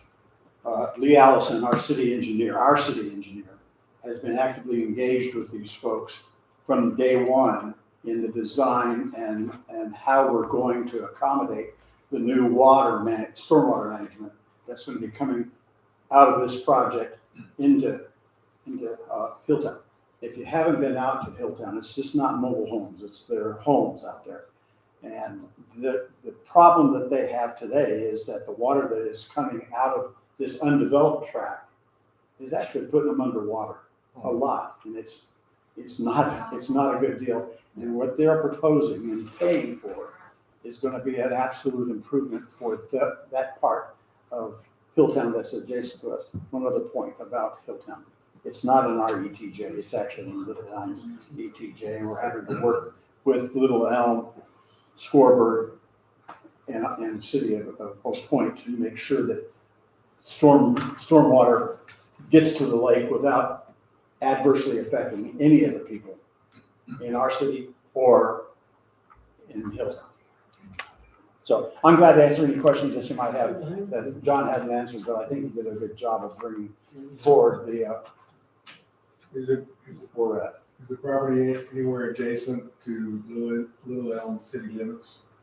No. This property? No. So it's not. only ETJ. Only ETJ. And then they kind of don't really even claim it. You're gonna discuss it all night, or use it ready for answer questions? I'm just going to answer questions because I've worked with these guys a lot. And we're bringing to you, and Jeff has been engaged too. We're bringing to you a recommendation of approval for this DA and annexation because we actually believe it's going to benefit our community, Oak Point. And they'll be a good partner for our development. And it does some things that we are not in a position to do, especially as it relates to stormwater drainage that is going out of the city down to the lake. Thank you, Mr. Coker and Wayne, our city manager, and Jeff and Joni for all of you working so hard to come up with a development agreement. It's you spent a lot of time on it, and I'm very pleased. Thank you.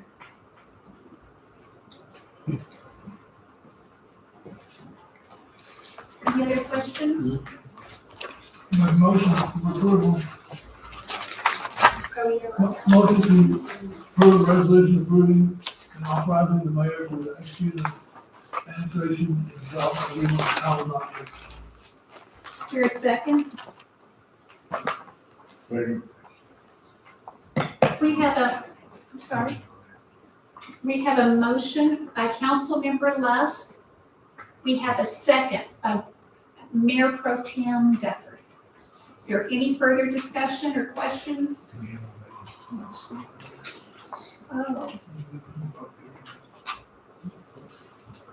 There's no public hearing on it, Jeff. No, not on the development agreement, but did you have somebody signed up to speak? Jack Brown Okay. wants to speak on number 13. Is this a good time to let? Yeah, Jack but before you, get the comments before you take a vote. Okay. Yeah. Thank you, Jack. Come on up. Sorry. Joni, can you bring up the map of the layout of the lots?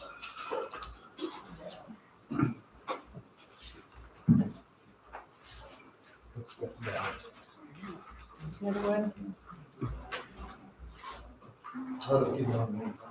Keep going. Further. Next one. That one.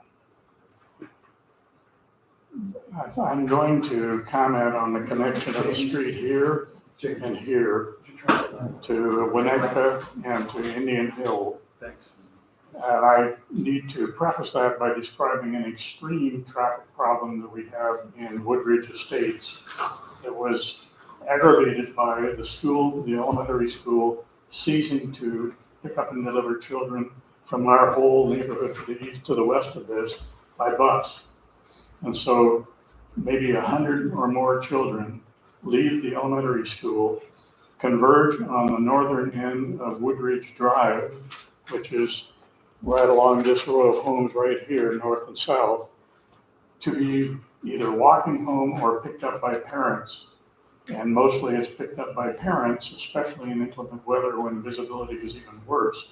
So we wind up with a 2-lane residential street with dozens of parked cars on both sides of that street at school drop-off and pickup times, and scores of children feeding out of the school onto that street to get to either the cars or to their residences.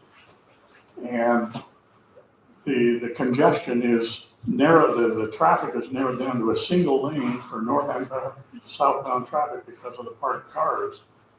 And it's a shooting gallery practically. Little kids are crossing the street, darting into the street, converging with one another to talk or whatever it is that they do. It's a very hazardous and dangerous situation. I don't know that there's any near-term solution to improve it, but there will be calamities that occur as a result of that single lane of traffic going both directions. Taking all of these 380 new homes and allowing entry and exit to that neighborhood through these 2 streets is only going to exacerbate an already untenable situation. All of these residents will either go north or south on 720 from their homes. If they go north, there's a good shot that they will take Cheyenne Prairie to the existing stoplight. That's a 4-lane street that was engineered and designed for much more traffic than our 2-lane neighborhood streets. So to the extent that they take that direction to go north, I don't have a real concern. But a lot of our own residents and a lot of these residents are going to want to go south on 720. That means coming out into our neighborhood to an existing intersection at Woodridge Drive at 720, where there is no traffic light. We asked for one and TxDOT turned it down. We asked for a no U-turn sign on 720 going north from Hilltown. That was denied. And so the intersection at Woodridge Estates and 720 is a crash fest. There are collisions there frequently. That will only get worse with any traffic coming from this development that exits in these directions to go to that intersection and turn south. I think most residents of Woodridge Estates are going to ask that there be no traffic connection in those 2 locations so that the traffic from this development uses the 4-lane Cheyenne Prairie Road to get in and out of the neighborhood. And that's my comment. Thank you. Matt, can you respond to that?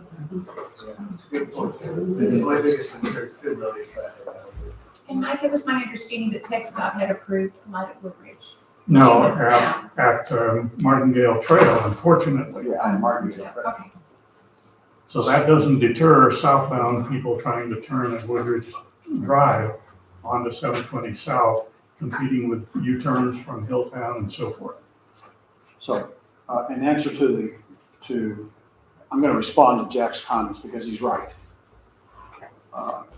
We have required that the developer provide us a TIA that will tell us the kind of things that we're going to need for them to fix as a result of the 1,000 trips a day or so that we're going to get out of these homes. You can say that we're not going to connect those 2 streets that are shown on the concept plan up here today, because they have 2 major points of access to Cheyenne Prairie in this design, which meets the fire code, which meets our requirements for 2 points of access. You could say we're just not gonna allow this to be connected right here and right here. I think that would answer Jack's point. But it would also it would reduce that additional potential traffic impact coming through Woodridge, which I believe that is going to happen. And here's John, who wants to say something. I'm sorry. Probably totally contrary to what I said. No, it's not contrary. It's not contrary. And if there is concern, there's going to be a light in the future to the west.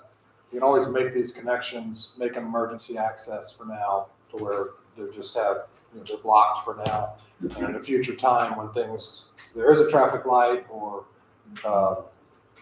traffic can go through there, they could be opened. Or like you said, we do have the 2 points of access. We can make it either direction. It's not going to kill us not to make those connections, but once you don't make the connection, you can never make the connection again. And so You can always add a connection. you can't once you put a lot there, because as soon as you don't make the connection, the street will turn down in both those areas and there won't be a connection.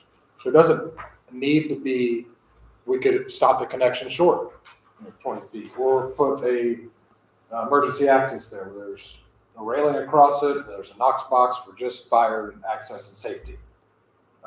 Both are options. As you said, we don't necessarily need it, but it would to design it without it to where it could never be connected again is probably not the best plan. But it is. We could also address that at plat too.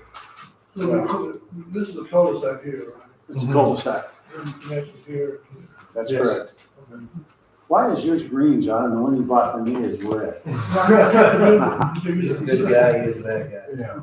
So one of the things that I see, based on this concept plan, which is included in this development agreement, you've got 2 lots right here, that front on that little extension, and you've got all of these lots right along here that front on that little piece.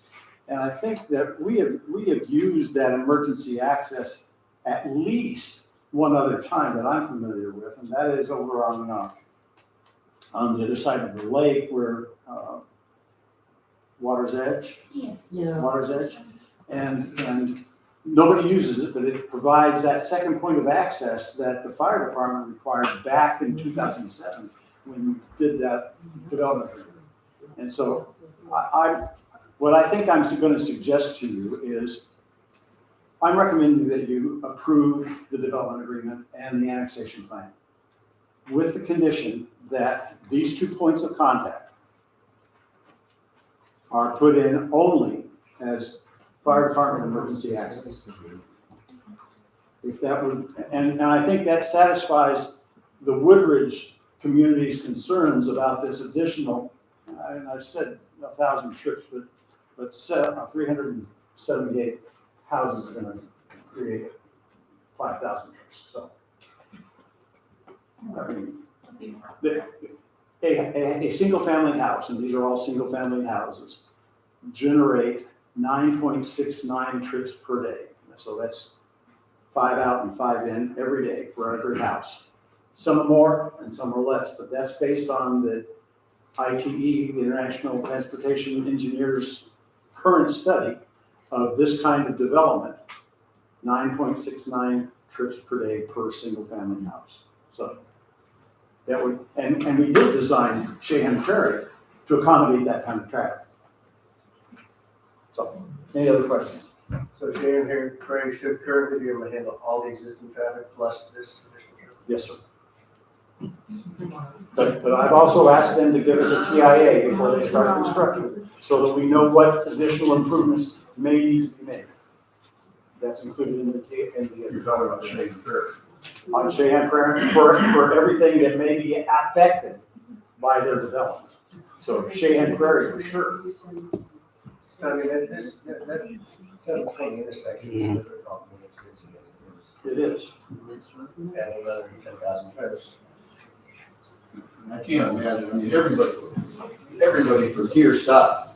They're not going there, because you're going that way, you're going out to 720. And then everybody coming from Dallas, they ain't waiting to go to Cheyenne Prairie, they're gonna turn there. So this whole neighborhood here, these people are gonna get inundated.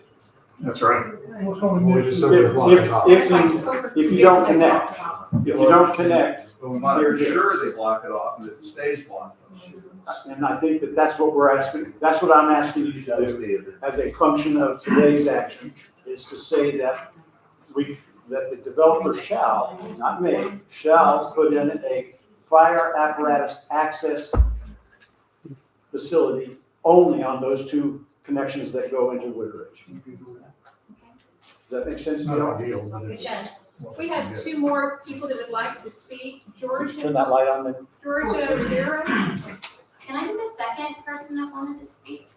I'm sorry, I'm new to this. Can the other gentleman go ahead of me? The other's request for a speaker is David Patterson. There should be three more. My name's David Patterson. I currently live in the Wild Ridge neighborhood. I remember. Could you state your address, please, Oh, sir? 9505 Surveyor Road. I remember when the Rudman track was a popular topic and everyone was showing up. And there was a survey done at that time. People submitted what characteristics they thought of Oak Point at the time. A lot of things like country living, small town, country but still in the city, those aspects. I think if this neighborhood goes in, we're just going to be like every other city all around us. Savannah, Providence Village, Little Elm. It's not going to make Oak Point special anymore. By adding 378 lots, if an average house has 2 cars, that's 700 more cars going in and out. And if we're closing off that neighborhood, they're going to be traveling on Cheyenne Prairie.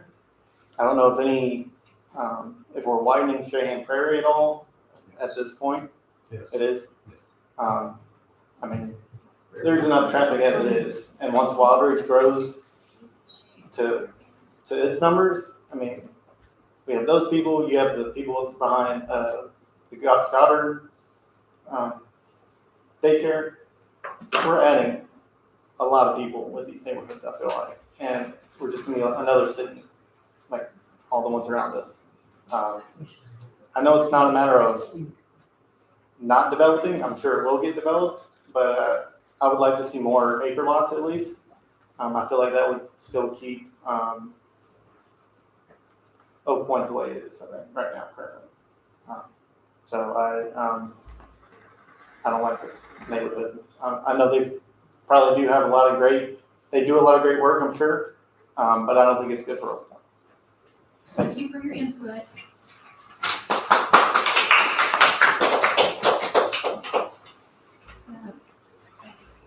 Georgia Rivera.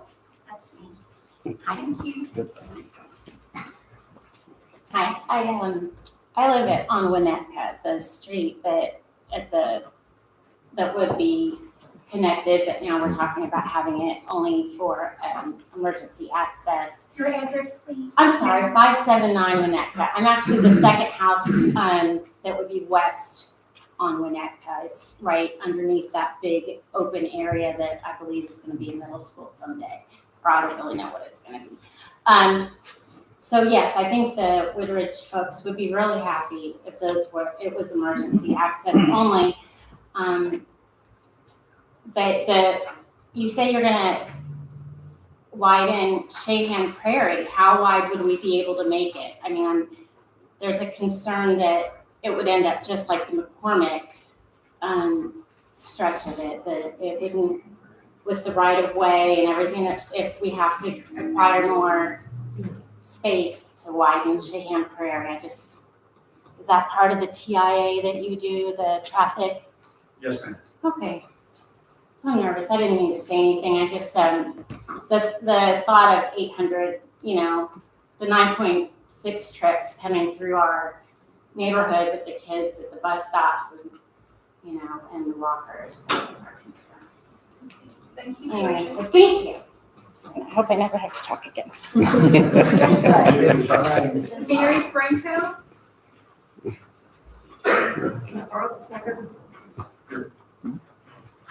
Punch this button.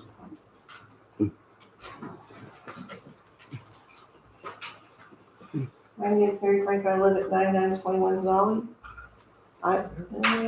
Everything going on. I live right here.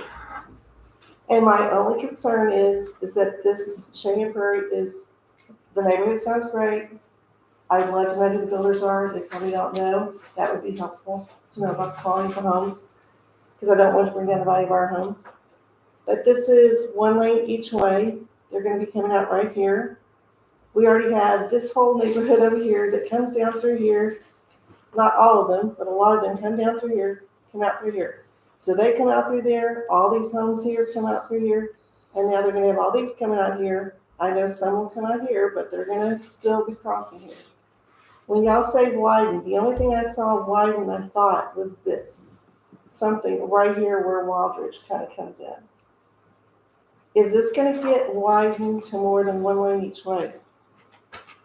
Depending on what the TIA says, before they can plat, if we need additional right-of-way, that's the opportunity for us to get that. But it depends on what the TIA tells us, and I haven't got any idea what it's gonna tell us.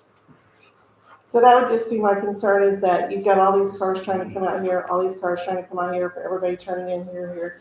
Yeah, there'll be some people coming down here for sure. But there's a lot of traffic here that comes from all over here. They come right through the neighborhood and they come out here. So that's my concern, because I moved from Plano. I lived there for over 40 years. And my ex-husband worked for the city. And one thing I loved about Plano is they didn't let a developer put anything in unless they built the infrastructure. So they had to widen the road. They had to pay for all that. And I know that they threw it into the value of the home and whatever. But I don't think it pays to let them build and not have the infrastructure there. That's all I'm saying.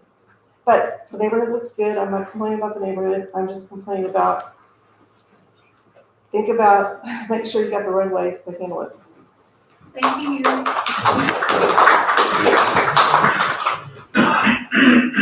What we've shown before is what is already planned to fix intersection, bring the widening down to where it's already planned now. As Mike said a couple times, we're engaging a TIA to see if additional is needed for our community. And if that's the case, yes, it'll be in before the homes are in. Speaking of infrastructure, what conversations have you had with Mustang? With Mustang, we went through the Mustang process for 8 months. We have some sewer improvements to do to the lift station that's to the west of us.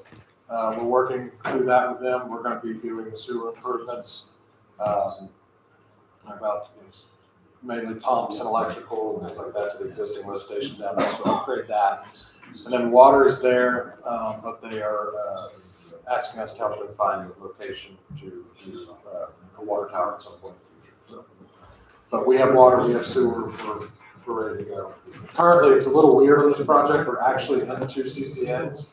We're in Mustang, we're in what's called Undyne, that bought the CCN from Hilltown.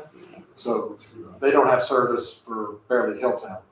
So we're actually de-annexing from Undyne and moving everything into Mustang. So we're working through all of that with them. So we've got a lot of balls in the air with Mustang as well right now. But everything's been positive. Jackie, you have a question? I do have one more question. I understand, I don't know this for sure, but I understand that parts of Wildridge have natural gas.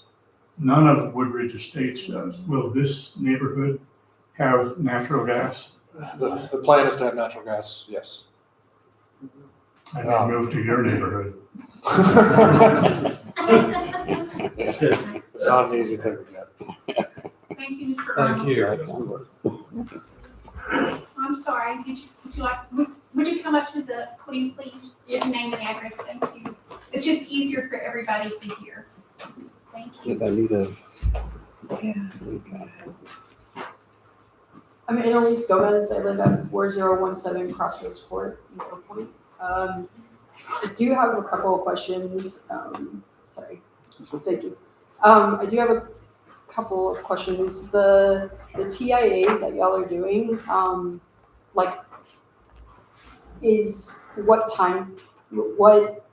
date frame has it been from to now? Like, is it like more recently, or is it going to progress through when the other portion of Wild Ridge is upgraded?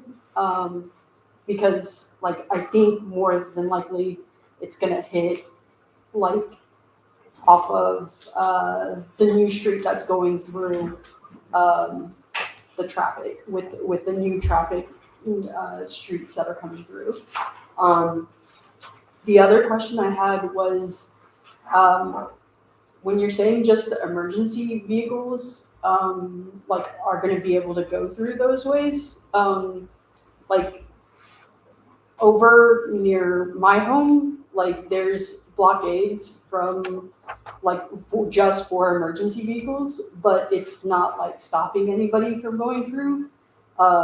Like there's like people go through those blockades, and then like is it gonna hurt like the kids in that area? Like because there's like the kids from the school that are walking through that area, like to try and get to and from school, you know? And then like the other question was, is when you widen up Cheyenne Prairie, is it going to mess with any of the land that is on like the Wild Ridge side and the school side?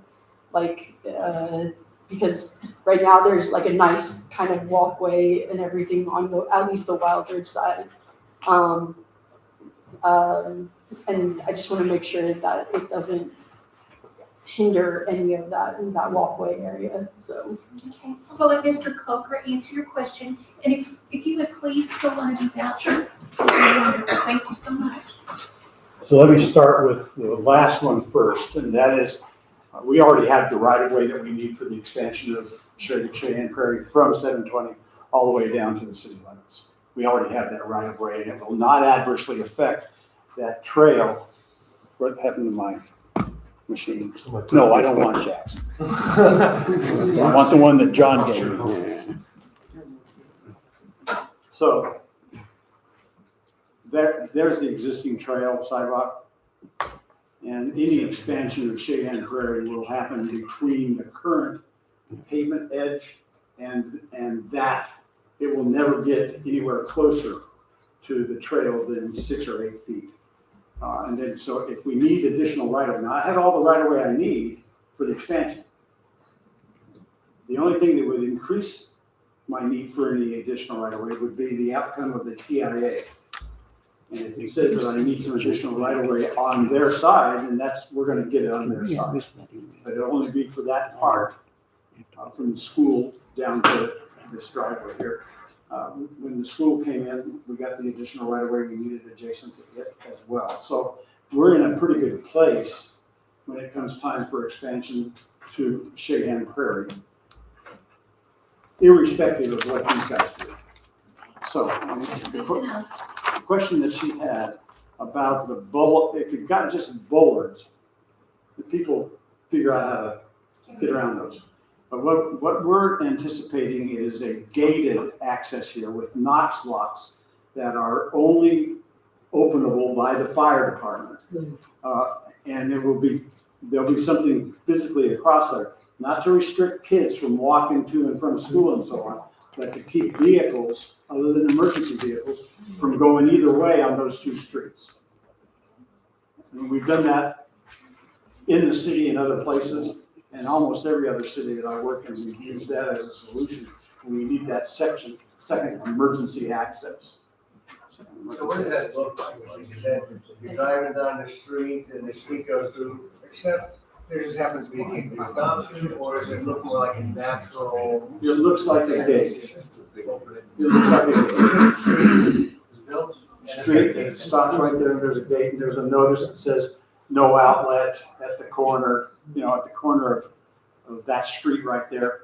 It's gonna be a sign that says no outlet, and same thing down here, no outlet. But the fire department, the emergency services folks will have access to it from both sides, from the Woodridge side and from this side. One other point. Given the fact that 12.5 acres is in the city limits, and its zoning is RE5, you can have 2 lots there. If you can figure out how to get access to the back of it. They can do everything they want with Mustang and ETJ. And to me, bringing those rooftops into our city, given there's accompanying about 4,000 trips a day, and kids, I think that is beneficial for the city for now and in the future. And TIAs, where'd she go? Didn't stand up. Oh, wait, you are.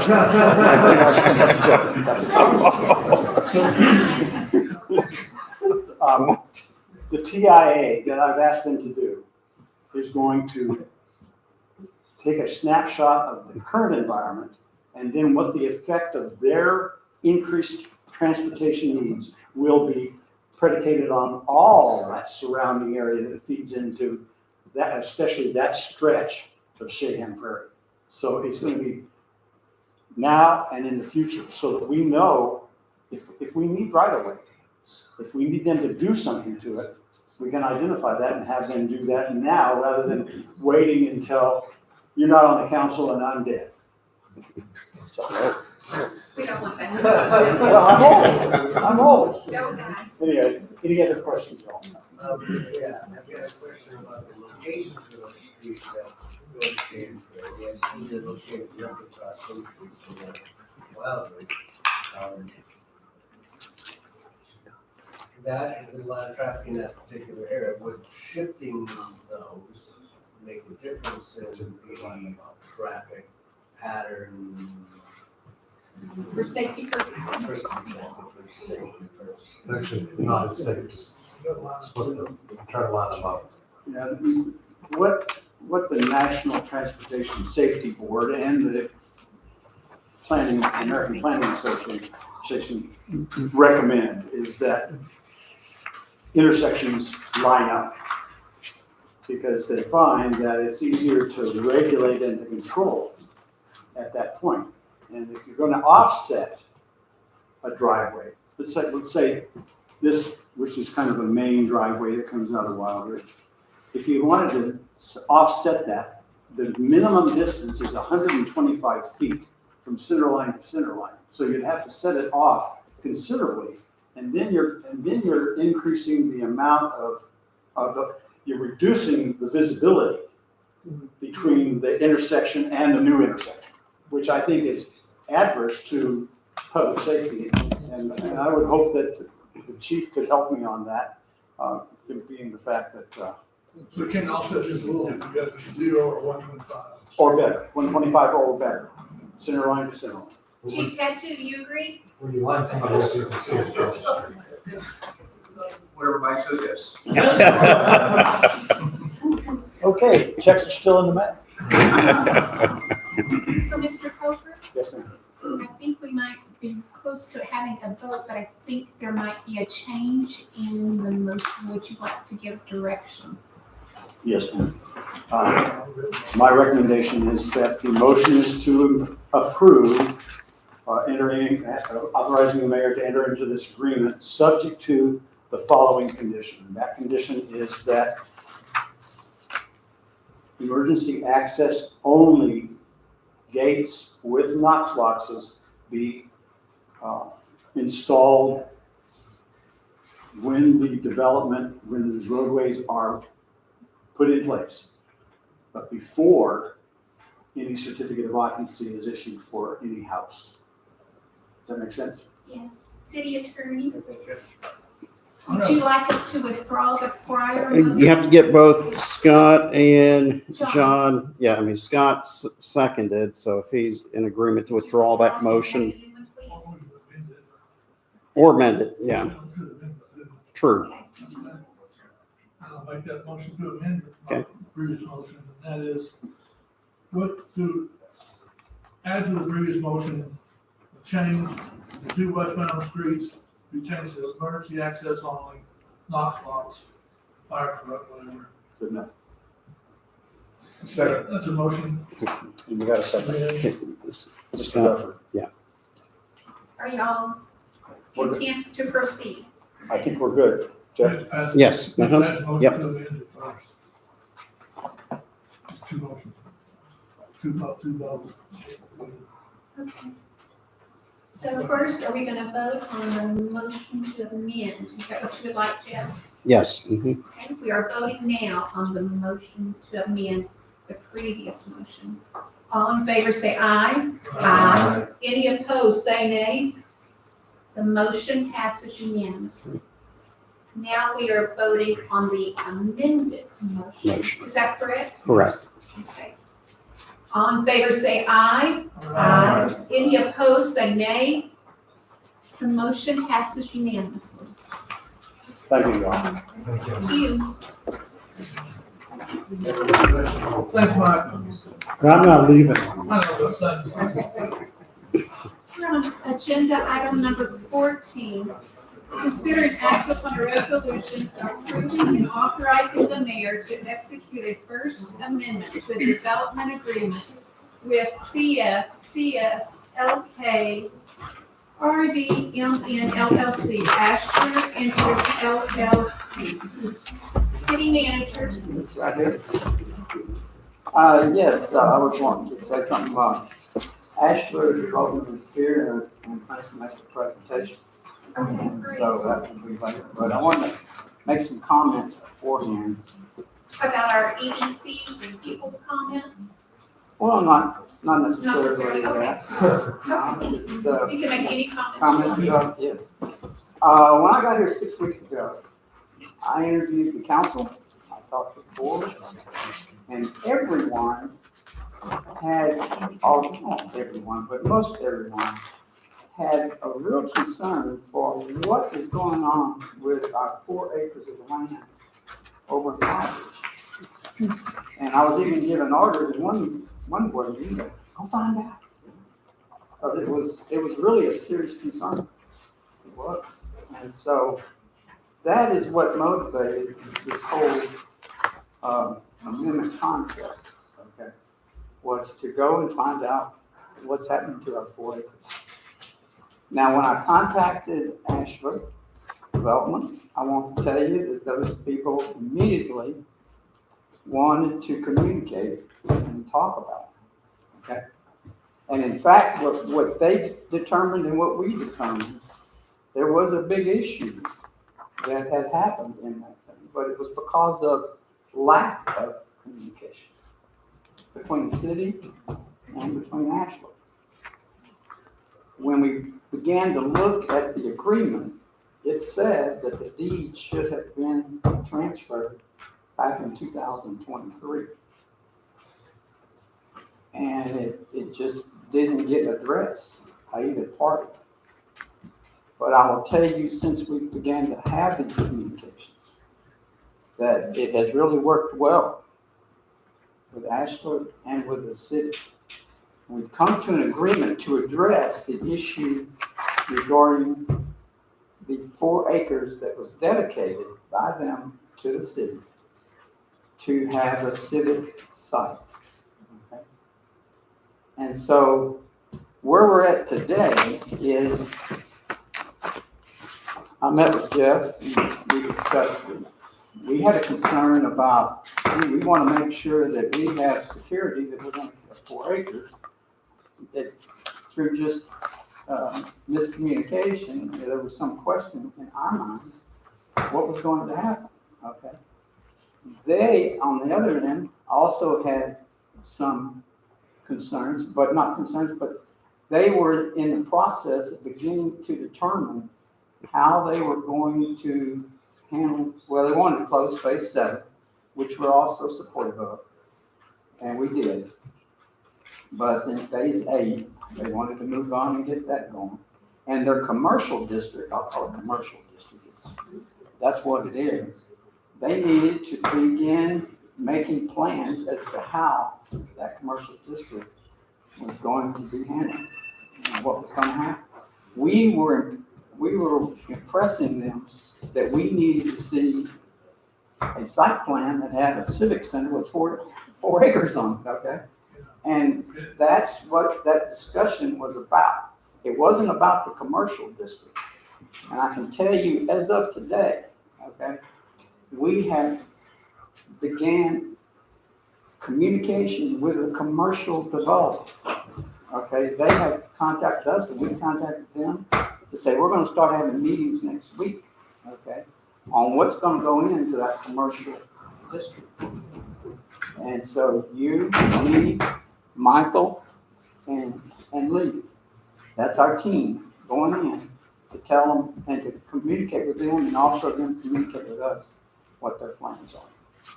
So that addresses some of the issues that maybe some of the EDC had a concern about.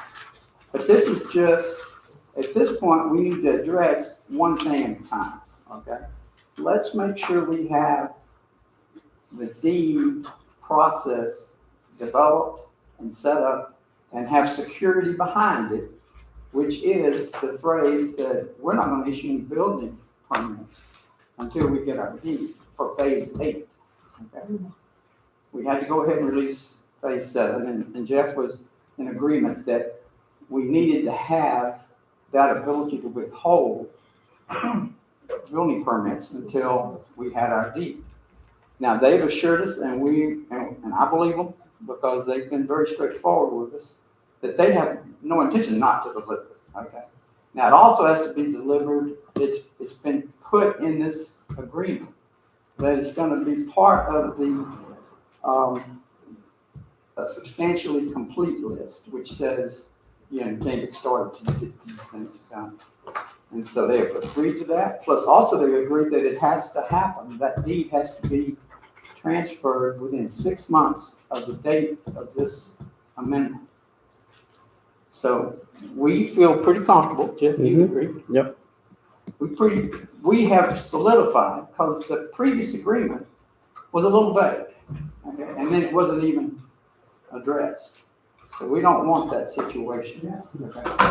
And so where we're at now is we really have a good communication with the developer, as well as we are now communicating with the commercial developer. And given that, I would like to, are you ready to hear their presentation? Yes, but first, Wayne, thank you so much for your leadership and for opening the doors of communication. And thanks to also to Jeff and to Mr. Cooper and Lee Allison. And you were in those meetings as well.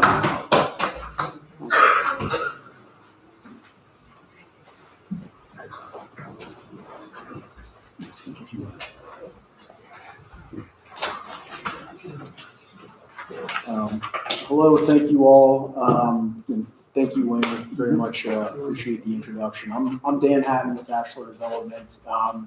Did prepare a presentation here as kind of more of a general project update, which does also address some of the items that are included in the amendments. I appreciate the opportunity to go through these things with you. We've been, we meaning myself and Steve Yetz, our president, we've been involved in the Wild Ridge development since day one. We delivered our first lots in 2015, and some of the builders that we have, one in particular, Highland, has been in this development with us since the very beginning. And we have contracted with them to basically continue building homes all the way to the end. So they'll be in phases 1 through 8. But just quick point of reference here, the original Wild Ridge is on the right, and what's been boxed in red is termed Rudmet Edition or Extension in this document, just to orient everyone. The red box is 120 additional acres, and it includes about 517 lots and 28 acres of commercial / civic site.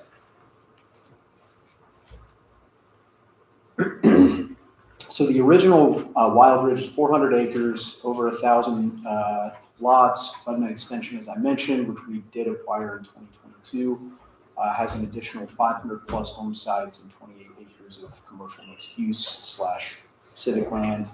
The first 234 home sites in Phase 7 are effectively developed, and I understand the permitting has been fairly rapid fire over the last few days, as now the city has begun to review building plans. But we've got our builders lined up and ready to begin building those lots really as soon as possible. So our builder lineup is Highland, again, who's been in since the beginning. American Legend, who I believe has been in all phases save one, and Grenadier Homes, which is a new entrant for us. But all homes are under contract and ready to go for Phase 7. We also had our pre-construction meeting for Phase 8 on Tuesday this week, and we will begin mobilizing for earthwork on Friday. That's the schedule that our contractors gave us. So we intend to complete this phase and roll right into the next one. As part of the Rudman addition, we are also under construction with a new amenity center for Wild Ridge as a whole. I should have mentioned this at the beginning. The Rudman addition is being included within sort of the overall Wild Ridge community, so there will be shared access to the amenities for all residents. This amenity center, which will include some enclosed space, will add a pool, and there's kind of a sort of an open space outdoor and playground area that's surrounding it. We're on target to deliver that. Trying to beat 4th of July. I'm not sure if we'll make it or not. It should be close, but this summer as we work targeting completion for that. But it's well under construction right now. So one thing that's been a massive headache, certainly for us, has been we've had issues with TxDOT on the entry lanes to 720. This was, without getting too into the weeds with it, driven by an AT&T box that was discovered while we were already under development. It was effectively in the turn lane, and we had approved plans through TxDOT to move it. Those were originally approved, and then that approval was taken back. After 4 to 4.5 months of discussions with TxDOT, the original plans were reapproved, and we basically started construction the minute we got those email approvals back from TxDOT, which was the end of February, last week or two. We are progressing. Our paving contractor is there now. I was told on our update call today that excavation on that will be complete by the end of this week, and the full completion of the lanes will be done, telling us first half of April. So I don't expect this, according to what they've told me, to go much past May. So dog park proposal. One thing that we did meet about with the city a couple weeks ago was a proposal for a city-owned dog park. Location-wise, it's right behind the Wild Ridge entry sign on Martop. It's about a 5-acre parcel, and it's currently owned by the Wild Ridge HOA. So what we've agreed to do is bring it up to the HOA. We've already initiated those discussions. There have been some questions that they've come up with, and we'll be summarizing those, presenting those to the city. But we've agreed to work with the HOA to attempt to deed over this land to the city for I believe it's a 5-acre parcel. You also have 3 or 4 seats on the board. Correct. Yes, we do have. So we have some. We do have sway. We have some sway. We do have sway.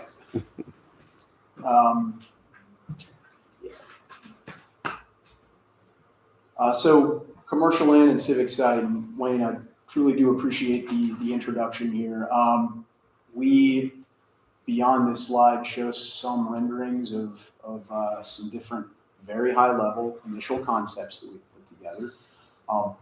But the 4-acre civic site has frankly always been in our plans from day one. I would chalk it up to myself communicating that very poorly with the city and taking sort of finalization across the line on the actual deeding there, but it's always been a consideration. And in the summer of 2024, we were initially approached, actually it might have been earlier in the year, but we were approached by a potential grocer who had some interest in a portion of this corner, which kicked off for us at least a high level set of initial planning concepts, really to see, how much land do we have here? What can we fit? How can we integrate the civic site into maybe a larger master plan? Commercial really isn't our expertise, so we have brought in some different planning firms and some different commercial firms to help us look at some of those concepts. We showed a few drafts here later, which I'm sure we'll get to. But certainly knowing how important that is to the city and our residents, frankly, who we've made commitments to over the course of 10 plus years, to make sure that that turns into a quality and additive piece of the Wild Ridge neighborhood, but also Oak Point as a whole, certainly given that the civic site is there.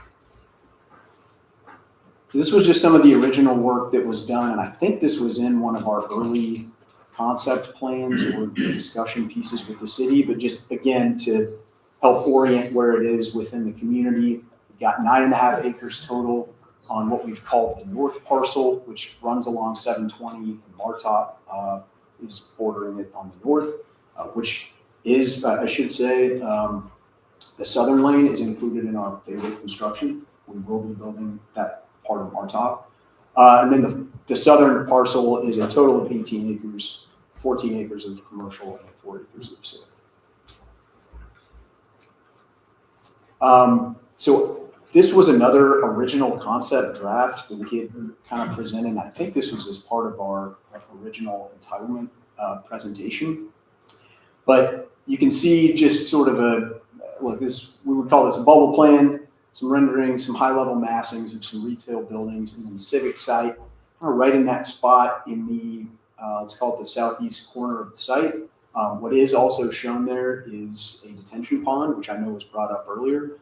There's no question that that detention pond has to be located around that area in some way, shape, or form. It does service certainly the greater site, but does also service the commercial and the civic site.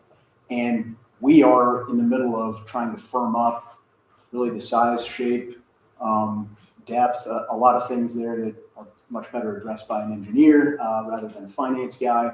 But ways to finalize that and make it, again, additive, because that's going to be an entry for us and certainly for the town center. So we are in the middle of working through that in terms of its specific size, shape, location. We understand that's a concern of the city, and that is something that we discussed in our meeting that I do intend to sort of continue discussions and work out with you all in the commercial buyer in the next few weeks.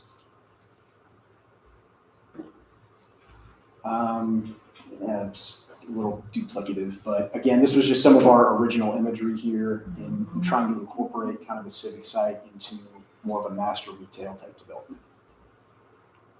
So the next 4 are just different concepts that we've had drawn or that we've had planners look at for us. Again, mostly centered around a grocer. And if a grocer was interested, what size could that store be? Where could it be located on the site? How could it be integrated within some of these other components, inclusive of a civic site? I would say too, detention and drainage is not represented on all of these, so it's not the intent to ignore those. It was really just intended to be, at this stage, sort of a land use and a little bit more of an acreage study than anything else. So I don't want that to be something that's looked at unfavorably. It was just kind of part of our early process.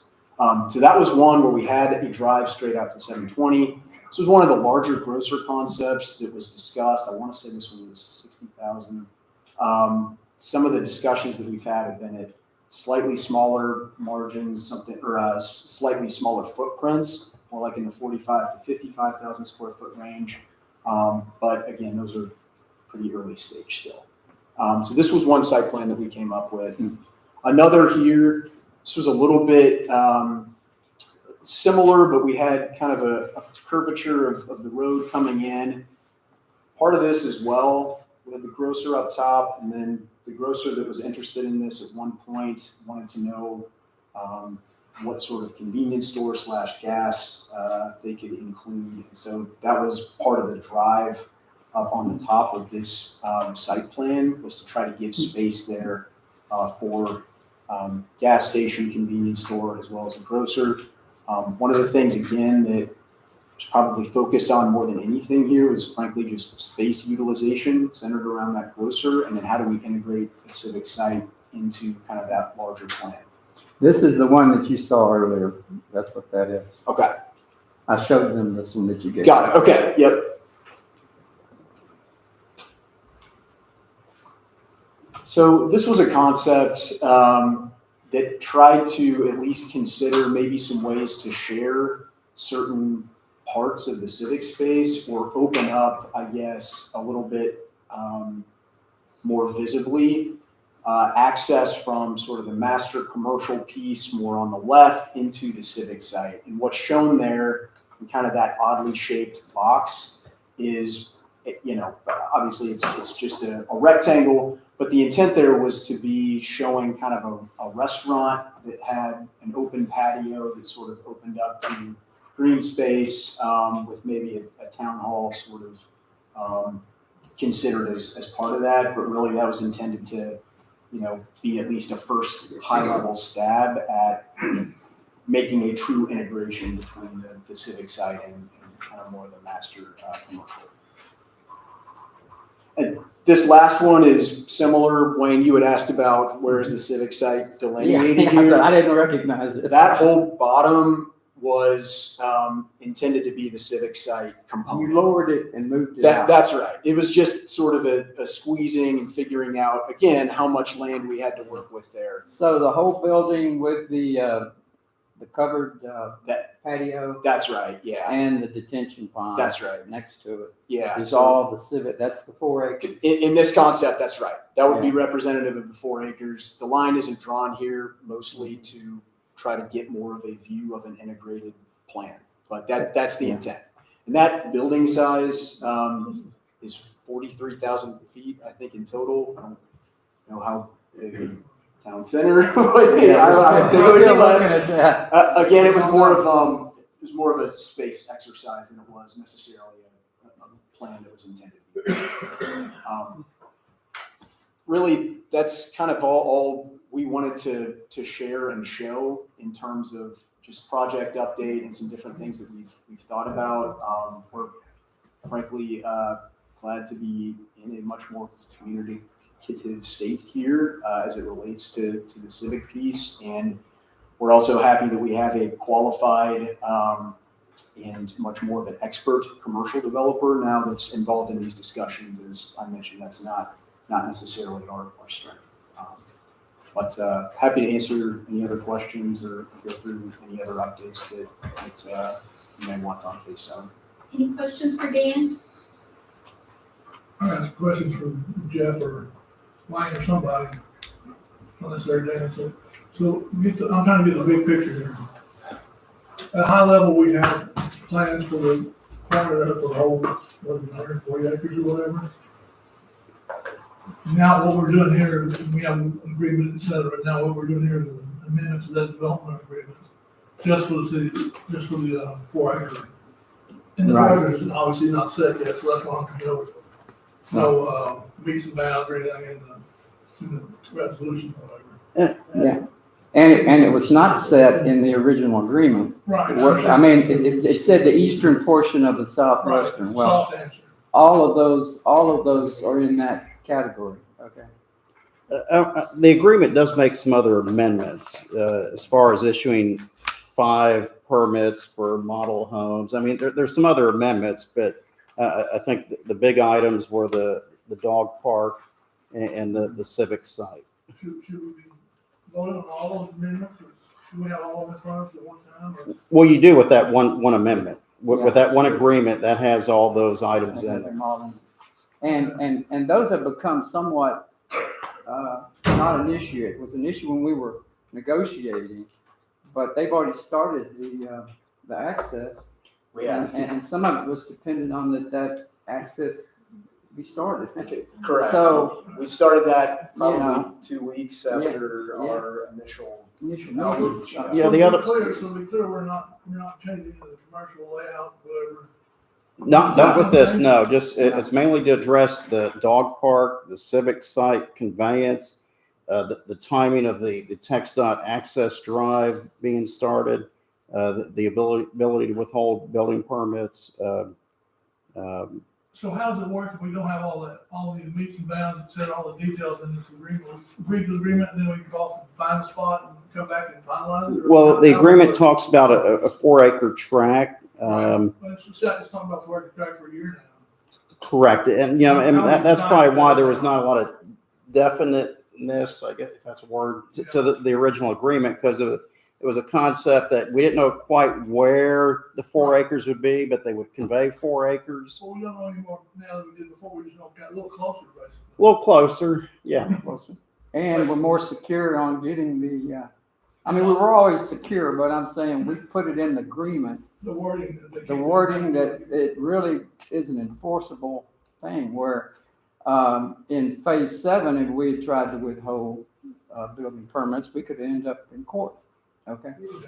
So the key point of this is to codify the conveyance of the deed. Correct, it's within, what is it? 6 months from the effective date of this document. Yeah.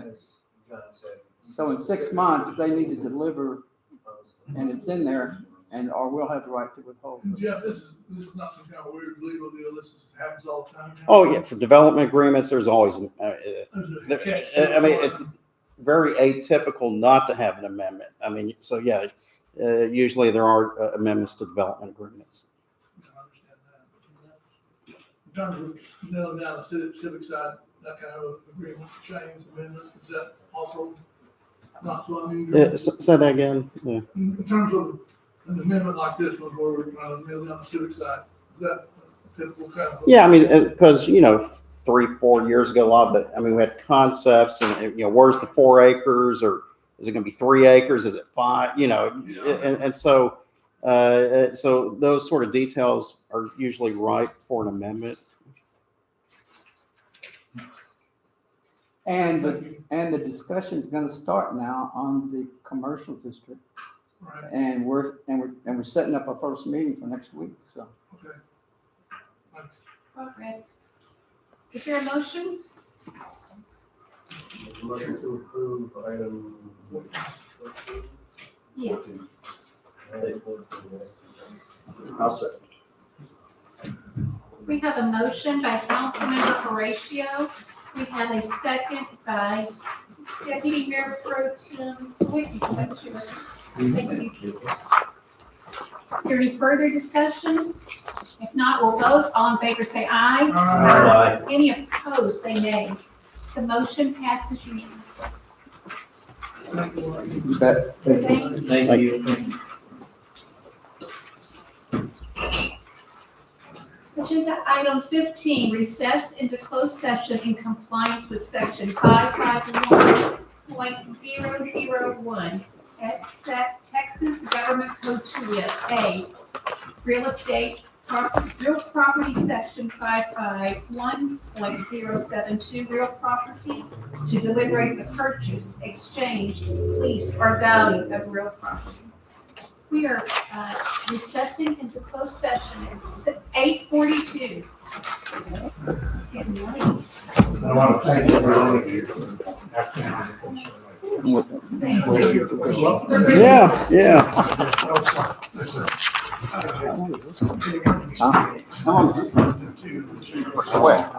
Should be like 2 minutes.